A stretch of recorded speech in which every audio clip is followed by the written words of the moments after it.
তোর কাছে কিছু টাকা হবে? আমার ওষুধ শেষ হয়ে গিয়েছে, সেগুলো কিনে আনতে হবে। সেই সাথে অবনীর স্কুলের বেতনটাও দিতে হবে।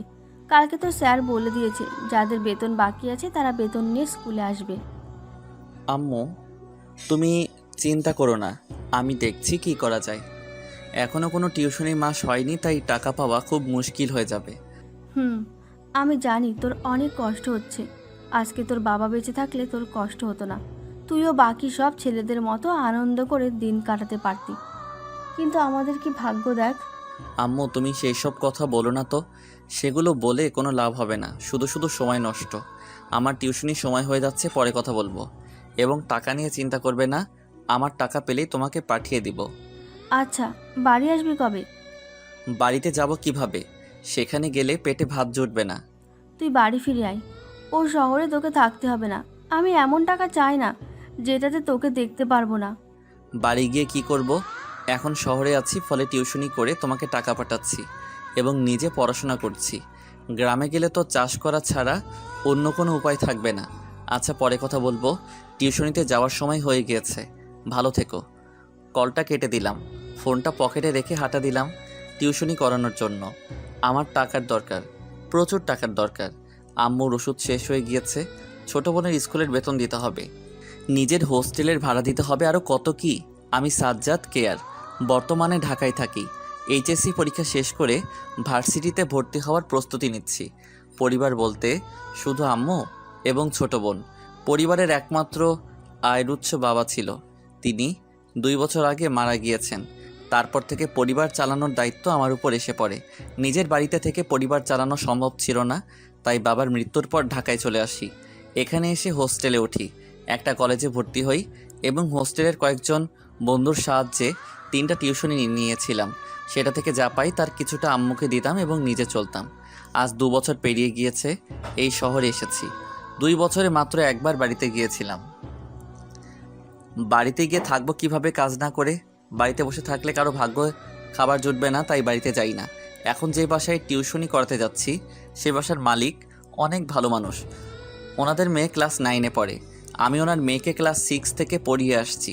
আমার পড়ানো দেখে ওনারা আমাকে আরও 3টা টিউশনি ধরিয়ে দিয়েছে, আর একটা আমি নিজে ঠিক করেছি। এখন মোট 7টা টিউশনি করায়, সেটা থেকে যা হয় তা দিয়ে আমাদের ভালোই চলে যায়। ছাত্রীর বাসায় দরজার কাছে দাঁড়িয়ে কলিং বেল বাজালাম। একটু পর বাসার কাজের লোক দরজা খুলে দিল। আমি ভেতরে প্রবেশ করে পড়ার টেবিলে গেলাম। একটু পর আমার ছাত্রী এলো, তাই ওকে পড়ানো শুরু করলাম। পড়াচ্ছিলাম এবং তার ফাঁকে ফাঁকে আন্টিকে খুঁজছিলাম। এই বিষয়টা আমার ছাত্রী লক্ষ্য করেছে। ছাত্রীর নাম সোমাইয়া। স্যার, আপনি কি কাউকে খুঁজছেন? না, কাউকে খুঁজছি না তো। সত্য কথা বলুন। আমি সেই প্রথম থেকে দেখছি আপনি যেন কাউকে খুঁজছেন। তেমন কিছু না, তুমি পড়ায় মনোযোগ দাও। সুমাইয়া কিছুটা সন্দেহ নিয়ে পড়া শুরু করলো। পড়ানো শেষ করে আমি টেবিল থেকে উঠে আসতে যাব, এমন সময় সুমাইয়া বলল, আপনি উঠবেন না, বসে থাকুন, আমি একটু পরই আসছি। আমার অন্য জায়গায় টিউশনি আছে, সেখানে যেতে হবে। মাত্র 2 মিনিট লাগবে, আমি আম্মুর কাছে যাব আর আসবো। আমি কিছু বলার আগে সুমাইয়া চলে গেল। একটু পর হাতে কিছু টাকা নিয়ে এসে বলল, আপনার বেতনটা নিয়ে যান, সকালে আম্মুর কাছ থেকে রেখে দিয়েছিলাম আপনাকে টিউশন শেষে দিব বলে। আমি কিছু না বলে হাসি মুখে টাকাগুলো নিয়ে বাসা থেকে বের হয়ে এলাম। তারপর বিকাশের দোকানে গিয়ে আম্মুর বিকাশে টাকাগুলো পাঠিয়ে দিলাম। সোমাইয়া বোধহয় আমার মুখ দেখে বুঝতে পেরেছিল যে আমার টাকা দরকার, তাই আজকেই বেতনটা দিয়ে দিল। তাতে আমার ভালোই হয়েছে। ওষুধ এবং স্কুলের বেতনের টাকা ম্যানেজ হয়ে গেল। চারিদিকে সন্ধ্যা নামছে, এখনও 3টা টিউশনি বাকি আছে। আমি দুপুর 3টা থেকে টিউশনি করানো শুরু করি। এতে যতক্ষণ লাগে লাগুক, শেষ করে হোস্টেলে যাই। সবগুলো টিউশনি শেষ করে হোস্টেলে ফিরতে ফিরতে রাত 10টার কাছাকাছি বেজে গেল। তাই দেরি না করে ডিনার করে ঘুমিয়ে গেলাম, কারণ সকালে ভার্সিটি অ্যাডমিশনের জন্য কোচিং আছে। পরের দিন সকালে ঘুম হঠাৎ করে ভেঙে গেল। এমনটা প্রায় হয় মাঝে মাঝে। মধ্যরাতে ঘুম ভেঙে যায়, আর ঘুম আসে না। বালিশের ফাঁক থেকে মোবাইলটা বের করে টাইম দেখলাম সকাল 7টা 30 বাজে। 9টা থেকে কোচিং। তাড়াতাড়ি করে গোসল করে রেডি হতে হবে। কোচিং হোস্টেল থেকে অনেকটা দূরে যেতে 10-15 মিনিটের মতো লাগবে। তাই আর দেরি না করে ওয়াশরুমে গিয়ে গোসল করে নিলাম। তারপর রেডি হয়ে কোচিংয়ের উদ্দেশ্যে রওনা দিলাম। আমি সাধারণত সকালে নাস্তা করি না। নাস্তা করার টাকাগুলো বাঁচিয়ে রেখে অন্য কাজে লাগাই। কোচিং শুরু হওয়ার 20 মিনিট আগে কোচিংয়ে এসে গিয়েছি। আমাকে সহ 4-5 জন কোচিং এসেছে। ক্লাস শুরু হবে 9টার দিকে। ব্যাগটা নিয়ে ক্লাসরুমে রেখে মাঠে চলে এলাম। হঠাৎ করে ফোনটা বাজতে লাগলো। ফোন বের করে দেখলাম আম্মু কল করেছে। রিসিভ করতেই আম্মু বলা শুরু করলো, হ্যালো, হ্যাঁ শুনতে পাচ্ছি, বলো। কেমন আছিস? আলহামদুলিল্লাহ, তুমি কেমন আছো? ওষুধ কিনেছো কি? আলহামদুলিল্লাহ, ভালো আছি। হ্যাঁ, কালকে সন্ধ্যাবেলায় ওষুধ কিনে এনেছি। অবনীর স্কুলের বেতন দিয়েছো? হ্যাঁ, আজকে সকালে বেতন সহকারে পাঠিয়ে দিয়েছি। ভালো করেছো। সকালে নাস্তা করেছিস? আমি মনে মনে বললাম, এখন যদি না বলি আম্মু মন খারাপ করবে, এটা নিশ্চিত। মিথ্যা বলে কাটিয়ে দিতে হবে। হ্যাঁ আম্মু, আমি নাস্তা করে কোচিংয়ে এসেছি। তোমরা নাস্তা করেছো? হ্যাঁ করেছি। তোর কোচিং বোধহয় শুরু হবে, যা তুই ক্লাস করে আয়, পরে আবার কথা হবে। ঠিক আছে, কলটা রাখলাম তাহলে। ঠিক আছে। আমি কলটা কেটে দিলাম। পৃথিবীতে এই দুইজন মানুষ ছাড়া আমার আপন কেউ নেই। দিন শুরুতে বা শেষে দুজনের সাথে কথা বললে মনটা ভালো হয়ে যায়। দুজন বললে ভুল হবে, কারণ অবনীর সাথে খুব কম কথা হয়, আম্মুর সাথে খুব বেশি পরিমাণে কথা হয়। 9টা বাজতে 5 মিনিটের মতো বাকি আছে। এর মধ্যে অনেকে চলে এসেছে, যে যার ক্লাসের দিকে যাচ্ছে। আমিও মাঠে দাঁড়িয়ে না থেকে ক্লাসরুমে প্রবেশ করলাম। স্যার এখনও আসেনি, তার সময় হলে তিনি চলে আসবেন। আমার জীবনে বন্ধু বলতে কয়েকজন ছিল, কিন্তু সময়ের পরিবর্তনের সাথে সাথে তাদের অবহেলা বেড়ে গেল। তারপর কথা বলাই বন্ধ হয়ে গেল। তারপর থেকে তাদের কোনো খোঁজ নেই। আমিও নতুন করে কারোর সাথে বন্ধুত্ব করতে চাইনি, একা থাকতে বেশি পছন্দ করি। হোস্টেলে কয়েকজন রুমমেট আছে, ওদের সাথে প্রয়োজন ছাড়া কথা বলি না। তখনই ক্লাসে স্যার প্রবেশ করলো, হাতে নোটিশ বুক, হয়তো আজকে কিছু নোটিশ দিবে। হ্যাঁ, যেটা ভেবেছিলাম সেটাই। স্যার বুকটা ওপেন করে পড়া শুরু করলেন। আপনাদের অবগতির জন্য জানানো যাচ্ছে যে আগামী 4 তারিখ শনিবার সকাল 10 ঘটিকায় আপনাদের কাঙ্ক্ষিত ভার্সিটিতে ভর্তি পরীক্ষা অনুষ্ঠিত হবে। তাই আমাদের কোচিং আগামী 3 তারিখ পর্যন্ত কার্যক্রম হইবে। তারপর আপনাদের ক্লাস বন্ধ হয়ে যাবে। কথাগুলো বলে স্যার বুকটা রেখে দিয়ে ক্লাস করানো শুরু করে দিল। আমি মনে মনে ভাবছিলাম, আজকে 28 তারিখ, বলতে গেলে আর মাত্র 6-7 দিনের মতো বাকি আছে। এই কয়েকদিনে খুব ভালোভাবে প্রস্তুতি নিতে হবে, না হলে সব পরিশ্রম ব্যর্থ হয়ে যাবে। চিন্তা ভাবনা শেষ করে ক্লাসে মনোযোগ দিলাম। সকল ক্লাস শেষে কোচিং থেকে হোস্টেলে ফিরে এলাম। তারপর পড়তে বসলাম, কারণ সামনে এক্সাম। আমাকে সফল হতেই হবে। ঢাকা ভার্সিটিতে আমাকে চান্স পেতেই হবে। দুপুর পর্যন্ত পড়ে লাঞ্চ করলাম, তারপর কিছুক্ষণ ঘুমিয়ে নিয়ে 3টার দিকে বেরিয়ে পড়লাম টিউশনি করানোর জন্য। এভাবে কোচিং টিউশনি করিয়ে কেটে গেল 6 দিন। আজকে সকাল 10টায় এক্সাম, তাই ভোররাতে ঘুম থেকে উঠে পড়া শুরু করে দিয়েছি। প্রস্তুতি অনেক ভালো, চান্স পেয়ে যেতে পারি। ভার্সিটি হোস্টেলের কাছে হওয়ায় 9টা 15 দিকে বের হলাম। তারপর পায়ে হেঁটে ভার্সিটির গেটের সামনে গেলাম। গেট দিয়ে ভার্সিটির ভেতরে প্রবেশ করে দেখলাম অনেক শিক্ষার্থী ভিড় জমিয়েছে। এত মানুষ পরীক্ষা দিতে আসবে এটা আমার জানা ছিল না। সবার গায়ে দামি দামি জামা কাপড়, আর আমার গায়ে নর্মাল জামা কাপড়। বেশিরভাগ মানুষের খেয়াল আমার দিকে, কি দেখছে সেটা বুঝতে পারছি না। তাদের তাকানোর দিকে খেয়াল না করে নিজের সিট নম্বর খুঁজে বসে পড়লাম। ঠিক 10টার দিকে এক্সাম শুরু হলো। এক্সাম শেষ করে হোস্টেলে ফিরে এলাম। তারপর ফ্রেশ হয়ে লাঞ্চ করে নিলাম। এক্সামের রেজাল্ট 3 দিন পর জানিয়ে দেওয়া হবে, এবং আগামী সপ্তাহ থেকে ক্লাস। প্রতিদিনের মতো দুপুর 3টার দিকে হোস্টেল থেকে বের হলাম টিউশনি করানোর জন্য। এক এক করে সকল টিউশনি শেষ করতে করতে রাত 10টা বেজে গেল। রাত 10টার দিকে টিউশনি শেষ করে হোস্টেলে যাচ্ছিলাম, এমন সময় আমার ফোনটা বেজে উঠল। পকেট থেকে বের করে দেখলাম অবনী ফোন করেছে। রিসিভ করতেই ওপাশ থেকে বলা শুরু করলো, ভাইয়া কেমন আছিস? আলহামদুলিল্লাহ ভালো, তুই কেমন আছিস? আমি ভালোই আছি। বাইরে আছিস নাকি? গাড়ির আওয়াজ পাচ্ছি। হ্যাঁ, টিউশনি শেষ করে হোস্টেলে ফিরছি। তোকে না বলেছি রাতের বেলা বাইরে দিয়ে ঘোরাঘুরি করবি না, কিন্তু তুই তো আমার কথা শুনিসই না। কি করব বল, বাধ্য হয়ে করা লাগছে। আর রাতে বাইরে থাকলে আমার কিছু হবে না। তবুও সাবধানে থাকবি। আর বাড়িতে আসবি কবে? দেখি কবে যেতে পারি। এবার একটু আয়, অনেকদিন হয়ে গিয়েছে তোকে দেখি না। এবার একটু বেশি ছুটি নিয়ে আয়। এই বিষয়ে পরে কথা বলবো, আগে বল তোর পড়াশোনা কেমন চলছে? ভালো করে পড়াশোনা কর, সামনে বড় পরীক্ষা, রেজাল্ট ভালো করা চাই। আমি সম্পূর্ণ চেষ্টা করব রেজাল্ট ভালো করার। এখন বাকিটা আল্লাহর হাতে, তিনি যা করবেন ভালোর জন্যই করবেন। আচ্ছা, এখন তাহলে রাখি, পরে কথা হবে। আচ্ছা, ভালো থাকিস। আমি আর কিছু না বলে কলটা কেটে দিলাম। আজ অনেক দিন পর অবনীর সাথে কথা বললাম, অনেক ভালো লাগলো। কথা বলতে বলতে হোস্টেলের সামনে চলে এসেছি। হোস্টেলের গেট রাত 10:30 পর্যন্ত খোলা থাকে, তারপর বন্ধ করে দেওয়া হয়। কিন্তু আমি 10টা থেকে 10:15 ভেতরে হোস্টেলে প্রবেশ করে ফেলি।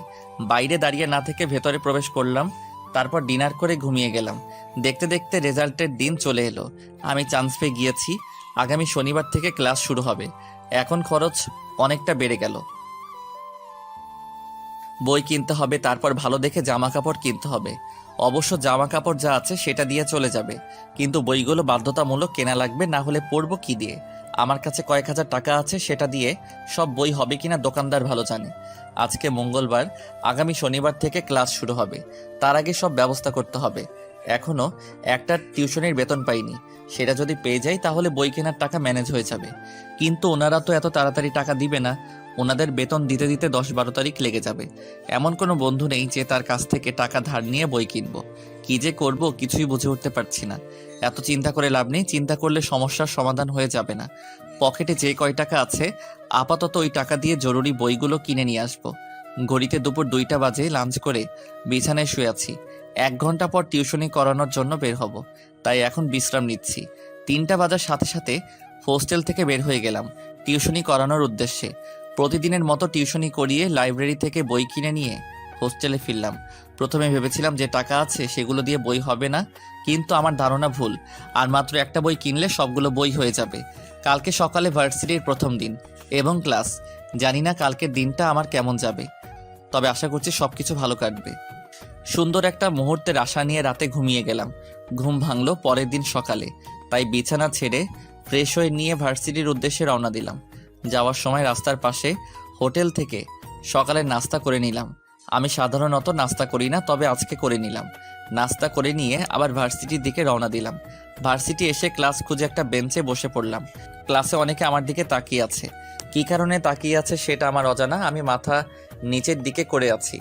তুই এখানে বসে কি করছিস? ওঠ এখান থেকে। মাথা নিচু করে বসেছিলাম, এমন সময় একটা মেয়েলি কণ্ঠ শুনতে পেরে মাথাটা তুললাম। আমার সামনে একজন মেয়ে দাঁড়িয়ে আছে, দেখতে মাশাআল্লাহ অনেক সুন্দর। আমি মেয়েটার দিকে তাকিয়েছিলাম। আমার এমনভাবে তাকানো দেখে বোধহয় মেয়েটা কিছুটা বিরক্ত হলো। কি হলো, এভাবে তাকিয়ে আছিস কেন? এখান থেকে ওঠ। আমি উঠবো কেন? উঠবি না মানে? এটা আমার জায়গা, তুই কোন হিসেবে এখানে বসেছিস? কই, এখানে তো আপনার নাম লেখা নেই। তাহলে আপনি কিভাবে এটাকে নিজের জায়গা বলে দাবি করছেন? শুধু এইখানে না, সারা ভার্সিটিতে আমার নাম লেখা আছে। আর শুন, আমি তোর সাথে কথা বলতে চাই না, তাই ওখান থেকে উঠে যা, না হলে অনেক খারাপ হবে। মেয়েটির সাথে আরো 2জন মেয়ে ছিল, বোধহয় ওরা মেয়েটার বান্ধবী হবে। আমি মেয়েটার সাথে কথা বলছিলাম দেখে ওদের ভেতরে একজন বলে উঠল, ইরা, তুই ওর সাথে এত কথা বলছিস কেন? ওর ব্যাগটা পেছনে পাঠিয়ে দে। এটা বলার সাথে সাথে মেয়েটা আমার ব্যাগটা নিয়ে পেছনে রেখে দিল। তারপর বলল, আজকের পর থেকে তোকে যেন এখানে না বসতে দেখি। এটা আমার জায়গা, এখানে আমি ছাড়া আর কেউ বসবে না। এখন যা, ভাগ। ভার্সিটিতে আজকে প্রথম দিন, তাই মেয়েটা মানে ইরার সাথে কোনো ঝামেলা করলাম না। চুপচাপ পেছনে এসে বসে পড়লাম। এই মেয়েটার জায়গায় অন্য কেউ হলে এতক্ষণে গালে কয়েকটা থাপ্পড় পড়ে যেত। আজকে কিছু বললাম না, তার কারণ একে তো মেয়েটাকে চিনি না, তার উপর ওর পরিচয় জানি না।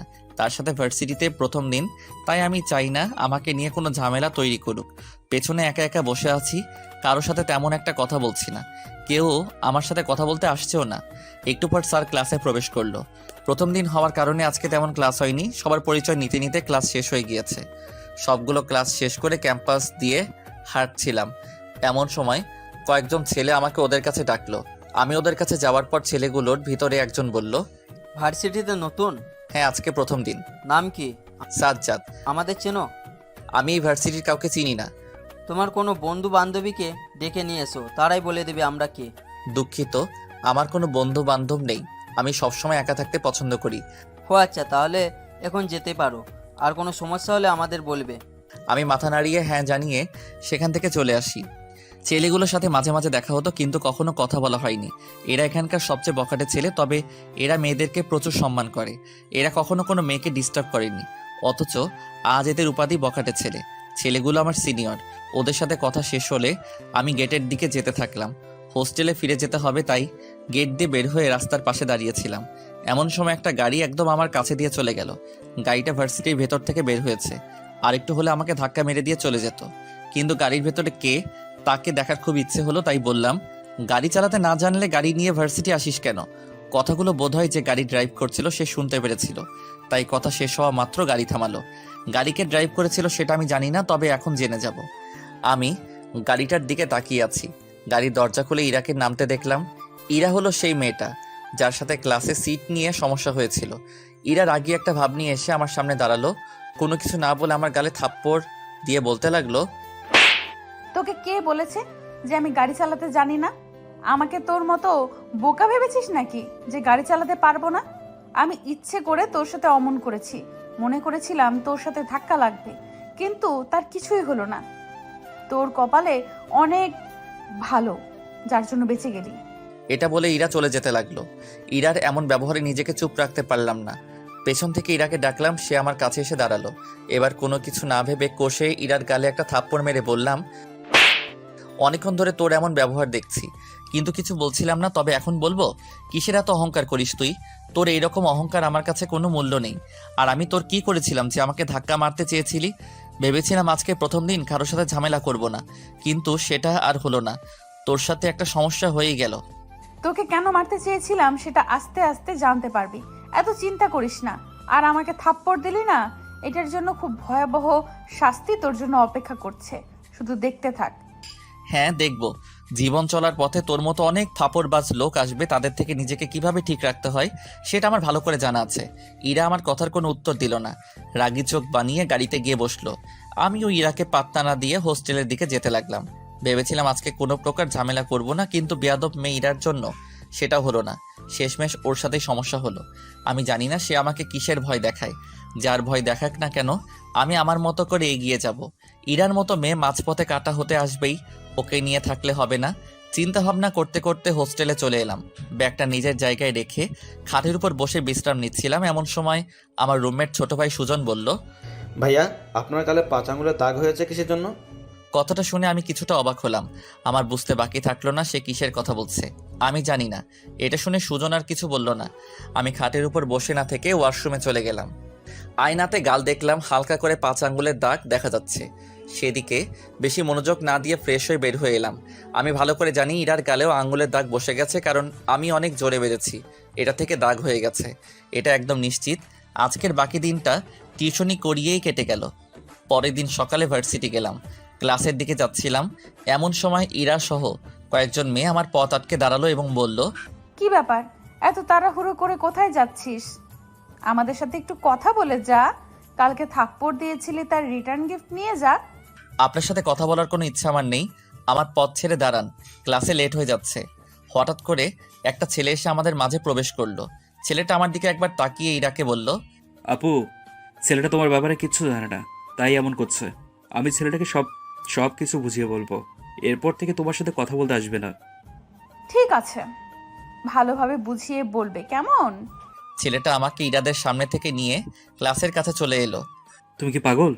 ওদের সাথে লাগতে গিয়েছো কেন? তুমি কি ইরার পরিচয় জানো? না, কে ইরা? ইরা হলো এই ভার্সিটির সভাপতির মেয়ে। সভাপতি হওয়ার সাথেও একজন বড় মাপের বিজনেসম্যান। তাই তো বলি, ইরা এত কিসের অহংকার দেখিয়ে চলে? হ্যাঁ, তাই তো কেউ ইরার সাথে ভালোভাবে কথা বলে না। এবং ইরার আশেপাশে যে সকল মেয়েগুলোকে দেখো, ওরা সবাই টাকার পাগল। ওরা টাকার জন্য এর পিছনে পড়ে থাকে। সেটা আর বলা লাগবে না, যে কেউ দেখলে বুঝবে। তুমিও ইরার সাথে বেশি কথা বলো না, বললে তোমার সমস্যা হবে। আচ্ছা। তাহলে চলো ক্লাসে যাই। তারপর আমি এবং ছেলেটা ক্লাসে প্রবেশ করলাম। আজকে একদম লাস্ট বেঞ্চে গিয়ে বসলাম। আমার সাথে ছেলেটাও বসেছে। আমার নাম শাহিদ। তোমার নাম কি? আমার নাম সাজ্জাদ। ও, তোমার ফ্যামিলিতে কে কে আছে? আমি, আম্মু এবং ছোট একটা বোন। তোমার ফ্যামিলিতে কে কে আছে? আমারও সেম কাহিনী। আমরা কি বন্ধু হতে পারি? পারি। তাহলে কিন্তু তুই করে বলতে হবে। ঠিক আছে, বলবো। ক্লাস শেষে আমার আরো কয়েকজন বন্ধু আছে, ওদের সাথে তোর পরিচয় করিয়ে দেবো, কেমন? Okay this. তখন ক্লাসে স্যার প্রবেশ করলো, তাই আর কোনো কথা হলো না। স্যার আসার কিছুক্ষণ পরে ইরা ক্লাসে প্রবেশ করলো, তবে স্যার তাকে কিছু বলল না। আস্তে আস্তে সবগুলো ক্লাস শেষ হয়ে গেল, তাই শাহিদের সাথে ক্লাস থেকে বের হলাম। এখন ক্যাম্পাসের বটগাছের নিচে শাহিদের সাথে দাঁড়িয়ে আছি। শাহিদ ওর বন্ধু বান্ধবের জন্য অপেক্ষা করছে। একটু পর 3 জন মেয়ে এবং 2 জন ছেলে এসে শাহিদের পাশে দাঁড়ালো। তখন শাহিদ এক এক করে সবাইকে দেখিয়ে বলল, এরা হলো আমার বন্ধু রিফা, লিজা, তানহা, আসিফ, আকাশ, আরও হলো সাজ্জাদ। তখন মেয়েগুলোর ভেতর থেকে তানহা বলে উঠল, তুমি সেই ছেলেটা না যে কালকে ইরাকে থাপ্পড় দিয়েছিলে? আমি মাথা নেড়ে হ্যাঁ জানালাম। ইরা তোমাকে কিছু বলেনি? কি বলবে, কালকে ওর নিজের দোষের জন্য থাপ্পড় খেয়েছে। এটা বলে আমি পেছনে তাকালাম, দেখলাম ইরা রাগী চোখ নিয়ে এদিকে আসছে। আমার কথা শুনে ফেলেছে নাকি? শাহিদের দিকে তাকালাম, সেও কিছুটা অবাক হয়ে ইরার দিকে তাকিয়ে আছে। এতক্ষণে ইরা আমার একদম সামনে চলে এসেছে, চোখে অনেকটা রাগী ভাব। আপনারা আমাকে নিয়ে সমালোচনা করছেন নাকি? সেই রকম কিছু না, আমরা এমনিই দাঁড়িয়ে গল্প করছিলাম। কিন্তু তুমি এখানে কেন? আমার গাড়ি নিতে এসেছিলাম, তোমরা আমার গাড়ির সামনে দাঁড়িয়ে আছো। আমি ইরার গাড়ির সামনে থেকে একটু দূরে এসে দাঁড়ালাম। আমার সাথে বাকি সবাইও এলো। মেয়েটা কোনোদিন ঠিক মতো গাড়ি পার্কিং করে না। তোর কপাল অনেক ভালো যে ইরা তোর কথা শুনতে পায়নি। যদি শুনে ফেলতো তাহলে সমস্যা হয়ে যেতে পারতো। কি সমস্যা হতো সেটা একটু বল। কি যে হতো সেটা আমরাও নিজেরাও জানি না। থাক, এইসব বিষয়ে কথা বলা বাদ দে, আমার দেরি হয়ে যাচ্ছে, হোস্টেলে ফিরতে হবে। ঠিক আছে, যা, কালকে ভার্সিটিতে দেখা হবে। তারপর আমি সবাইকে বিদায় জানিয়ে হোস্টেলে ফিরে এলাম। ফ্রেশ হয়ে বিছানায় শুয়েছিলাম, এমন সময় আম্মুর ফোন, তাই কলটা রিসিভ করে ওনার সাথে কিছুক্ষণ কথা বলে আবার ফোনটা রেখে দিলাম। প্রতিদিনের মতো আজকেও টিউশনি করাতে বের হলাম। যখন সুমাইয়াকে পড়িয়ে টেবিল থেকে উঠতে যাব, এমন সময় সুমাইয়ার আম্মু আমার কাছে এসে বললেন, বসো, তোমার সাথে জরুরি কথা আছে। জি বলুন, কি বলবেন? আমার এক আত্মীয় এসেছে। এই শহরে ওনার একটা ছেলে আছে, ক্লাস 5-এ পড়ে। তুমি কি তাকে পড়াতে পারবে? দুপুর 2টা থেকে কি পড়তে পারবে? তুমি যখন সময় দিবে সে তখনই পড়তে পারবে, তাই সময় নিয়ে কোনো সমস্যা হবে না। আচ্ছা, তাহলে তাকে বলে দিয়েন দুপুর 2টা থেকে পড়াবো। তাদের সাথে সব কিছু ফাইনাল করে আমাকে জানিয়ে দিয়েন, তাই হবে। তাহলে আজকের মতো আসি। সুমাইয়ার আম্মুর উত্তরের অপেক্ষা না করে ওখান থেকে বের হয়ে অন্য বাসায় চলে গেলাম টিউশনি করাতে। আমি অবশ্য সময়গুলো কেটে যায় এভাবেই টিউশনি করাতে করাতে। অন্য ছেলেদের মতো ঘন্টার পর ঘন্টা আড্ডা দিয়ে সময় কাটাতে একদম ভালো লাগে না। রাত 10টায় টিউশনি শেষ করে হোস্টেলে ফিরে ডিনার করে ঘুমিয়ে গেলাম। সকালে ভার্সিটি, দুপুর থেকে রাত পর্যন্ত টিউশনি, এটা আমার প্রতিদিনের রুটিন হয়ে গিয়েছে। সকালে ঘুম ভাঙলো ফোনের অ্যালার্মে। বিছানা ছেড়ে ফ্রেশ হলাম, তারপর রেডি হয়ে বেরিয়ে পড়লাম ভার্সিটির দিকে। ভার্সিটির গেটের কাছাকাছি এসে দেখলাম শাহিদ দাঁড়িয়ে আছে। আমাকে দেখতে পেয়ে আমার কাছে এসে বলল, ভার্সিটি যাবি না? হ্যাঁ, তুই এখানে দাঁড়িয়ে আছিস কেন? এমনি দাঁড়িয়েছিলাম, দেখলাম অনেক সময় আছে, আস্তে আস্তে ভার্সিটিতে প্রবেশ করব। তার দরকার নেই, চল ভেতরে যাব। আমরা ভার্সিটির গেট থেকে বেশি দূরে ছিলাম না, আমাদের লোকেশন থেকে 1 মিনিটের রাস্তা। ভার্সিটির ভেতরে প্রবেশ করে দেখলাম আমাদের বাকি বন্ধুগুলো আগে থেকে চলে এসেছে। ক্লাস শুরু হতে এখনও 20 মিনিটের মতো বাকি আছে, তাই সবাই গিয়ে ক্যাম্পাসে একটা গাছের নিচে বসলাম। তোমার ব্যাপারে তো ভালো করে কিছু জানতে পারলাম না, নিজের ব্যাপারে কিছু বলো। আমার সাথে কয়েকদিন থাকলে এমনিতেই আমার সম্পর্কে সব কিছু জেনে যাবে, তখন নতুন করে বলা লাগবে না। তাই? হ্যাঁ, আমার কাজ এবং যা ব্যবহার তাতেই সবাই বুঝে যায় আমি কেমন। ঠিক আছে, আমরাও চেষ্টা করব বোঝার জন্য। আমি আর এই বিষয়ে কিছু বললাম না, অন্য একটা টপিক নিয়ে গল্প করতে লাগলাম। অন্যদিকে ইরা বান্ধবীদের নিয়ে ক্লাসে যাওয়ার সময় খেয়াল করলো সাজ্জাদ, সাইদ সহ কয়েকজন ছেলেমেয়ে একসাথে গল্প করছে। সাজ্জাদের এইসব ভাব দেখে ইরা ওর বান্ধবীদের বলল, দেখ, গরিবদের সাথে গরিবটাকে ভালো মানিয়েছে, কিন্তু আরো কয়েকটা থাকলে খুব ভালো হতো, তাই না? পাশে থেকে ইরার একজন বান্ধবী নীলা বলে উঠল, হ্যাঁ, একদম ঠিক বলছিস, আরো কয়েকজন থাকলে ভালো হতো। চল ওদের একটু ডিস্টার্ব করে আসি। এদিকে আমরা ইরাকে আমাদের কাছে আসতে দেখে বললাম, কি ব্যাপার ইরা, আমাদের কাছে আসছে কেন? নতুন কোনো ফন্দি বানিয়েছে নাকি?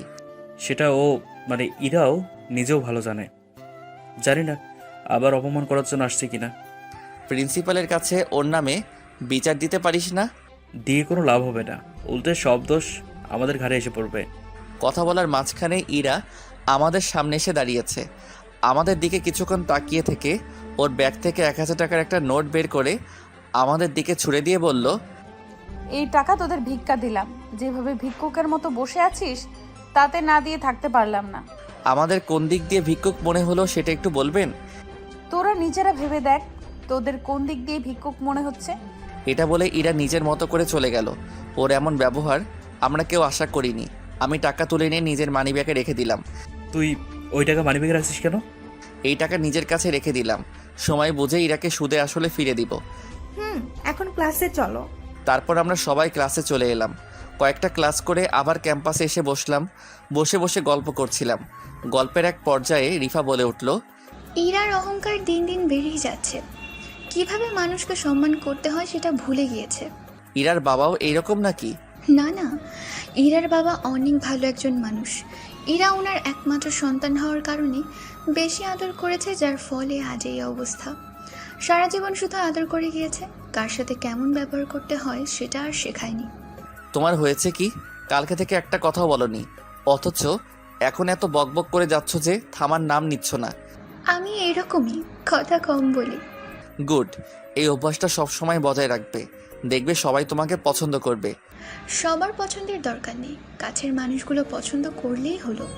আমি আর কিছু না বলে মোবাইল বের করে সময় দেখলাম। অনেকটা সময় পার হয়ে গিয়েছে। আজকে আবার 2টা থেকে টিউশনি করাতে হবে, তাই 1:45-এ হোস্টেল থেকে বের হতে হবে। এখন 12:30-টার কাছাকাছি বাজছে। আচ্ছা তাহলে তোরা সবাই থাক, আমার টিউশনি করাতে যেতে হবে। তো নাম্বারটা দিয়ে যা। ওকে, ফোন বের কর। আমাকেও তোমার নাম্বারটা দিয়ে যাও। আমি আমার নাম্বারটা সবাইকে দিলাম, ওদের নাম্বারগুলো আমি নিলাম। আচ্ছা, বিকেলে কল করবো, আড্ডা দিব একসাথে, কেমন? আমার সময় হবে না, সেই সময় আমার টিউশনি আছে। সময় থাকবে কখন? আমার হাতে সময় নেই। সকালে ভার্সিটি, দুপুর থেকে টিউশনি শুরু করি একেবারে রাত 10টা পর্যন্ত। এর মাঝে আমার কোনো ছুটি নেই। তুই তো দেখছি আমার থেকেও ব্যস্ত মানুষ। ব্যস্ত থাকতেই হবে, কারণ আমি পুরো পরিবার আমার উপর নির্ভর করে চলে। আমি ঠিকমতো কাজ না করলে তাদের অবস্থা খারাপ হয়ে যাবে। এরকম কষ্ট হবে দেখেই আমি কাজ করে যাচ্ছি, নাহলে কবে বাদ দিয়ে দিতাম। আচ্ছা থাক, আমি গেলাম, না হলে দেরি হয়ে যাবে। ওকে। ওখানে 1 মিনিটও দেরি না করে তাড়াতাড়ি হোস্টেলে ফিরে এলাম। তারপর ফ্রেশ হয়ে নিয়ে লাঞ্চ করলাম। 1:30-টার দিকে সুমাইয়ার আম্মুকে কল দিলাম। কিছুক্ষণ রিং হওয়ার পর রিসিভ করলেন। তখন আমি বললাম, আন্টি আমি সাজ্জাদ। হ্যাঁ বলো। তারা কি রাজি হয়েছে? হ্যাঁ, মেসেজে ঠিকানা পাঠিয়ে দিচ্ছি। তোমার যখন সময় হয় তুমি গিয়ে পড়িয়ে এসো। আমি আচ্ছা বলে কলটা কেটে দিলাম। কিছুক্ষণ পর ফোনে মেসেজ এলো, বাসার ঠিকানা লিখে পাঠিয়েছিল। 2টা পড়তে চেয়েছি, তাই বেশি দেরি না করে রওনা দিলাম নতুন বাসায় নতুন টিউশনি করানোর জন্য। মেসেজের ঠিকানা অনুযায়ী বাসাটা খুঁজে বের করেছি, কিন্তু বাসা দেখে আমি অবাক। কারণ বাসার সামনে অনেক বডিগার্ড দাঁড়িয়ে আছে এবং বাসাটা অনেক বড় ও সুন্দর করে সাজানো। মনে হচ্ছে এটা কোনো ভিআইপি লোকের বাসা, যার জন্য এত সিকিউরিটি। এই বাসাতে আমায় টিউশনি করাতে হবে এটা ভেবে আমার অনেক অবাক লাগছে। বাসার ভেতরে কি প্রবেশ করতে দিবে? গেটের কাছে কয়েকজন বডিগার্ড দাঁড়িয়ে আছে, হাতে রাইফেল নিয়ে। কাছে যেতেও ভয় করছে, যদি গুলি করে তাহলে। অনেক ভয় করছে, তবুও বুকে সাহস নিয়ে গেট দিয়ে ভেতরে প্রবেশ করলাম। ভেবেছিলাম আমাকে প্রবেশ করতে দিবে না, পথ আটকে বাধা দিবে, কিন্তু ওনারা সেটার কিছুই করলো না। কিন্তু কেন সেটা বুঝতে পারলাম না। বাসার বাগানের ভেতরে অনেকগুলো গার্ড দাঁড়িয়ে আছে, অনেক কড়া নজর চলছে এখানে। আমি চারদিকে একবার দেখে নিয়ে দরজার কাছে গেলাম। কলিং বেল বাজানোর কিছুক্ষণ পর একটা মহিলা এসে দরজা খুলে দিল। দরজার সামনে আমাকে দাঁড়িয়ে থাকতে দেখে বললেন, আপনি কে এবং এখানে কেন এসেছেন? আমি সাজ্জাদ, সবার বাসায় গিয়ে টিউশনি করি। এই বাসাতেও নাকি টিউশনি করাতে হবে, তাই এখানে এসেছি। ও, আপনি ভেতরে আসুন, আমি স্যারকে ডেকে দিচ্ছি। বাকি কথাগুলো ওনার সাথেই বলিয়েন। আমি দাঁড়িয়ে না থেকে বাসার ভেতরে প্রবেশ করলাম। মহিলাটি আমাকে ড্রয়িং রুমে নিয়ে সোফায় বসতে বলল। আমি সোফায় বসে পড়লাম। অনেক ক্লান্ত লাগছে, টানা রোদের মধ্যে হেঁটে এসেছি। আপনি এখানে বসুন, আমি স্যারকে ডেকে দিচ্ছি, একটু অপেক্ষা করুন। মহিলাটি 2য় তলায় চলে গেলেন। আমি বাসার চারদিকে একবার তাকিয়ে দেখলাম। অনেক বড় ড্রয়িং রুম, খুব সুন্দর করে সাজানো। একবার দেখলে বারবার দেখতে মন চাইবে। তবে আমি নিজেকে কন্ট্রোল করে নিলাম। এভাবে দেখলে যে কেউ সন্দেহ করবে, যার ফলে কি হবে জানি না। 5 মিনিট ধরে বসে থাকার পর সেই মহিলাটি ফিরে এসে বলল, আপনি আর একটু অপেক্ষা করুন, স্যার আসছেন। আপনার কিছু লাগবে? চা, কফি? না না, আমার ওইসব কিছু লাগবে না। স্যারের সাথে কথা বলে আমি চলে যাব। ঠিক আছে, তাহলে অপেক্ষা করুন। এটা বলে মহিলাটি কোথাও যেন উধাও হয়ে গেলেন। পকেট থেকে মোবাইল বের করে দেখলাম 2টা বেজে 15 মিনিট। আমি মনে করেছিলাম সুমাইয়ার আম্মু সব কথা বলে রেখেছে, কিন্তু উনি তার কিছুই করেনি। এখন সব কিছু আমাকে ঠিক করতে হবে। এখন 2টা বেজে 45 মিনিট, প্রায় 30 মিনিটের মতো হয়ে গিয়েছে ড্রয়িং রুমে বসে আছি, অথচ কেউ দেখা করতে আসছে না। মহিলাটিকেও দেখতে পাচ্ছি না। উনি থাকলে আবার ডাকতে পাঠাতাম। আর মাত্র 5 মিনিট অপেক্ষা করব। এর মধ্যে যদি কেউ আসে তাহলে কথা বলবো, এবং না এলে আমি চলে যাব। এইসব ভাবতে ভাবতে সিঁড়ির দিকে তাকালাম। একজন মধ্যবয়সী লোক নিচে নামছেন। ওনার মুখের দিকে তাকালাম, যদি চিনতে পারি, কিন্তু তার কিছুই না। ওনাকে আজকের আগে কখনো দেখিনি। উনি এসে আমার সামনের সোফায় বসলেন। তারপর নিজের পকেট থেকে একটা সিগারেটের প্যাকেট থেকে বের করে আমাকে বললেন, সিগারেট খাও? আমি মাথা নেড়ে না জানালাম। লোকটি আমার কথার কোনো উত্তর না দিয়ে প্যাকেট থেকে একটা সিগারেট বের করে ধরালেন। তারপর বলা শুরু করলেন, তোমার নাম যেন কি? জি সাজ্জাদ। হ্যাঁ হ্যাঁ, আমার নাম তারেক তালুকদার, বাংলাদেশের একজন বিখ্যাত বিজনেসম্যান। আমার নাম শুনেছ কি? জি না, আমি সবসময় কাজ নিয়ে ব্যস্ত থাকি, যার ফলে এই দুনিয়ার কোনো খবর শুনতে পারি না এবং আপনাকেও চিনিও না। সমস্যা নেই, আমার একটা ছেলে আছে, ওর নাম সাফাত, ক্লাস 5-এ পড়ে। আমি চাই তুমি আমার ছেলেকে পড়াও। তোমার নামে অনেক প্রশংসা শুনেছি, তাই তোমাকে সিলেক্ট করলাম। না হলে অনেক দামি দামি টিউটর ওকে পড়ানোর জন্য পাগল হয়ে আছে, তবে তাদের দেয়নি। পড়াতে পারবে তো? জি পারবো। আজকে পড়ানোর জন্য এসেছিলাম, কিন্তু এখন সময় হয়ে গিয়েছে অন্য একটা টিউশনিতে যাওয়ার। যাও, সমস্যা নেই। আর কালকে দুপুর পড়াতে চলে এসো, কেমন? আপনি চিন্তা করবেন না, সময় মতো চলে আসবো। আজকে আসি, কালকে দেখা হবে। ঠিক আছে। আমি কিছু না বলে বাসার ভেতরে থেকে বাইরে চলে এলাম। আমার অনেকটা সময় নষ্ট করে দিল। এই একটা বদভ্যাসের জন্য এসব লোকদের আমার পছন্দ হয় না। সেটা হলো ঘন্টার পর ঘন্টার মানুষজন বসিয়ে রাখা। যারা এই কাজ করে তাদের আমার একদম পছন্দ হয় না। মোবাইল বের করে টাইম দেখলাম, 3:10 বাজে। আজকে একটু লেট হয়ে গিয়েছে। 3:15 থেকে বেশি লেট করা যাবে না। এখন অনেকটা রাস্তা বাকি। দ্রুত যাওয়ার জন্য হাঁটার স্পিড বাড়িয়ে দিলাম। অনেক দ্রুত হেঁটে যাওয়ার কারণে সময় মতো টিউশনি ধরতে পেরেছিলাম। সেখানে টিউশনি শেষ করে চলে গেলাম সুমাইয়াদের বাসায়। সুমাইয়াকে পড়াচ্ছিলাম, এমন সময় ওর আম্মু এসে বললেন, তারেক ভাইয়ের বাসায় গিয়েছিলে? হ্যাঁ আন্টি, গিয়েছিলাম। সেখানে ওনার সাথে কথা বলে সব কিছু ফাইনাল করলাম। তারপর টিউশনি করানোর জন্য বের হয়েছি। ও, আজকে ওনার ছেলেকে পড়াওনি? না আন্টি, আজকে পড়ানোর সুযোগ হয়ে ওঠেনি। ও আচ্ছা। বলে সুমাইয়াকে পড়ানো শুরু করলাম। পড়ানো শেষ করে অন্য সব টিউশনিগুলো শেষ করে হোস্টেলে ফিরে এসে ডিনার করে ঘুমিয়ে গেলাম। পরের দিন সকালে ঘুম ভাঙলো ফোনের রিংটনে। চোখে ঘুম নিয়েই ফোনের দিকে তাকালাম। শাহিদ নামটা স্ক্রিনের উপরে ভাসছে। কলটা রিসিভ করতে ওপাশ থেকে শাহিদ বলল, ভার্সিটি আসবি না? হ্যাঁ, তুই আসবি না? আমি বের হচ্ছি, তুইও বের হ, না হলে লেট হয়ে যাবে। ঠিক আছে, তুই কল কেটে দে, আমি আসছি। শাহিদ কলটা কেটে দিল। আমি ঘুম ঘুম ভাব নিয়ে বিছানা থেকে নামলাম। তারপর ওয়াশরুমে গিয়ে ফ্রেশ হয়ে বের হলাম। ভার্সিটি যাওয়ার জন্য রেডি হয়ে বেরিয়ে পড়লাম। 15 মিনিট পর ভার্সিটিতে প্রবেশ করে শাহিদকে খুঁজতে লাগলাম। খেয়াল করলাম ক্যাম্পাসের শেষ মাথায় শাহিদ সহ কয়েকজন বসে আছে। তাই দেরি না করে ওদের কাছে যেতে লাগলাম। ক্যাম্পাসের ভেতর দিয়ে হেঁটে যাচ্ছিলাম, এমন সময় দেখলাম ইরা আমার সামনে দিয়ে যাচ্ছে। আমি ইরার পাশ কাটিয়ে চলে যাব, এমন সময় কেউ একজন আমার পায়ে ল্যাং মেরে দৌড়ে গেল। আমি নিজেকে কন্ট্রোল করতে না পেরে ইরার উপর পড়ে গেলাম। ইরা সহ আমি মাটিতে শুয়ে আছি। 10 সেকেন্ডের ভিতর কী থেকে কী হয়ে গেল বুঝতে পারলাম না। আমি এখনও শুয়ে আছি। আশেপাশে তাকিয়ে দেখলাম সবাই আমাদের দিকে তাকিয়ে আছে। আমি দেরি না করে উঠে দাঁড়ালাম। ইরা এখন মাটিতে বসে আছে। ইরাকে সাহায্য করার জন্য হাত বাড়িয়ে নিলাম। ইরা উঠে দাঁড়ালো। চোখে মুখে রাগের ছাপ স্পষ্ট বোঝা যাচ্ছে। আমি ইরার থেকে একটু দূরে গিয়ে দাঁড়িয়ে বলতে লাগলাম, বিশ্বাস করো, এই কাজটা আমি করিনি। কেউ একজন আমাকে বাকি কথাগুলো বলার আগে ইরা আমার কাছে এসে আমার গালে কষে 2টা থাপ্পড় দিল। তারপর বলতে লাগলো, কি ভেবেছিস আমি কিছু বুঝি না? এসব আমাকে স্পর্শ করার বাহানা। আমার গায়ে হাত দিয়ে এখন ল্যাং মেরেছে এটা বলে চালিয়ে দিচ্ছিস তুই? তুই কি ভেবেছিস এটা বললে আমি তোকে ছেড়ে দেব? দেখ আজকে তোর কি অবস্থা করি। তুমি ভুল ভাবছো। আমি ইচ্ছে করে অমনটা করিনি। কেউ আমাকে ল্যাং দিয়েছিল, যার জন্য এমনটা হয়ে গিয়েছিল। ইরা কিছু না বলে রাগী ভাব নিয়ে চলে গেল। আমি বুঝতে পারছি না কিভাবে ইরাকে বোঝাবো যে কাজটা আমি করিনি, কেউ আমাকে ল্যাং দিয়েছিল, যার জন্য এমনটা হয়েছে। শাহিদ আমার পাশে দাঁড়িয়ে তামাশা দেখছিল। ইরা চলে যাওয়ার পর আমার কাছে এসে বলল, ইরা তোকে থাপ্পড় মারলো কেন? কি করেছিস তুই? আমি শাহিদকে সব ঘটনা খুলে বললাম। এটা শুনে শাহিদ বলল, তুই চিন্তা করিস না, আমি ইরার সাথে কথা বলবো। এবং তুই কি ছেলেটার মুখ দেখেছিস যে তোকে ল্যাং মেরেছিল? না, সব কিছু হুটহাট করে হয়ে যাওয়ার কারণে কে মেরেছিল সেটা দেখতে পারিনি। খুঁজে বের করবো, সমস্যা নেই। এখন চল ক্লাসে যাই। আমি কিছু না বলে শাহিদের সাথে ক্লাসে এলাম। সবগুলো ক্লাস শেষ করে শাহিদের সাথে কিছুক্ষণ সময় কাটিয়ে হোস্টেলে ফিরে এলাম। আজকে দুপুর 2টা থেকে টিউশনি, তাই 1:30টার দিকে বেরিয়ে গেলাম। একসাথে সব টিউশনি শেষ করতে করতে রাত 10টা বেজে গেল। টিউশনি শেষ করে হোস্টেলে ফিরছিলাম। হোস্টেলের প্রায় কাছাকাছি চলে এসেছি, এমন সময় কয়েকটা বাইক এসে আমার রাস্তা আটকে দাঁড়ালো। মোট 3টা বাইক ছিল, 2জন ছেলে এবং 1জন মেয়ে। ছেলে দুটো কোনো প্রকার কথা না বলে আমার কাছে এসে দুহাত শক্ত করে চেপে ধরলো। কি ব্যাপার, আপনারা আমার হাত ধরলেন কেন? ছাড়ুন আমায়। ডান হাত ধরে থাকা ছেলেটি বলল, তোকে ছাড়বো, তবে একটু অপেক্ষা কর। শরীফের হাড্ডি না জেনে হাল করি। মানে কি করবেন আপনারা? আমাকে মারবেন নাকি? যখন বুঝতে পারছিস তাহলে বলছিস কেন? ম্যাম, আপনি আসুন। আমার হাত ধরে থাকা ছেলেটি লেডি বাইকারকে ডাকলো। মেয়েটা হেলমেট পরে আছে, যার ফলে ওর মুখটা দেখতে পাচ্ছি না।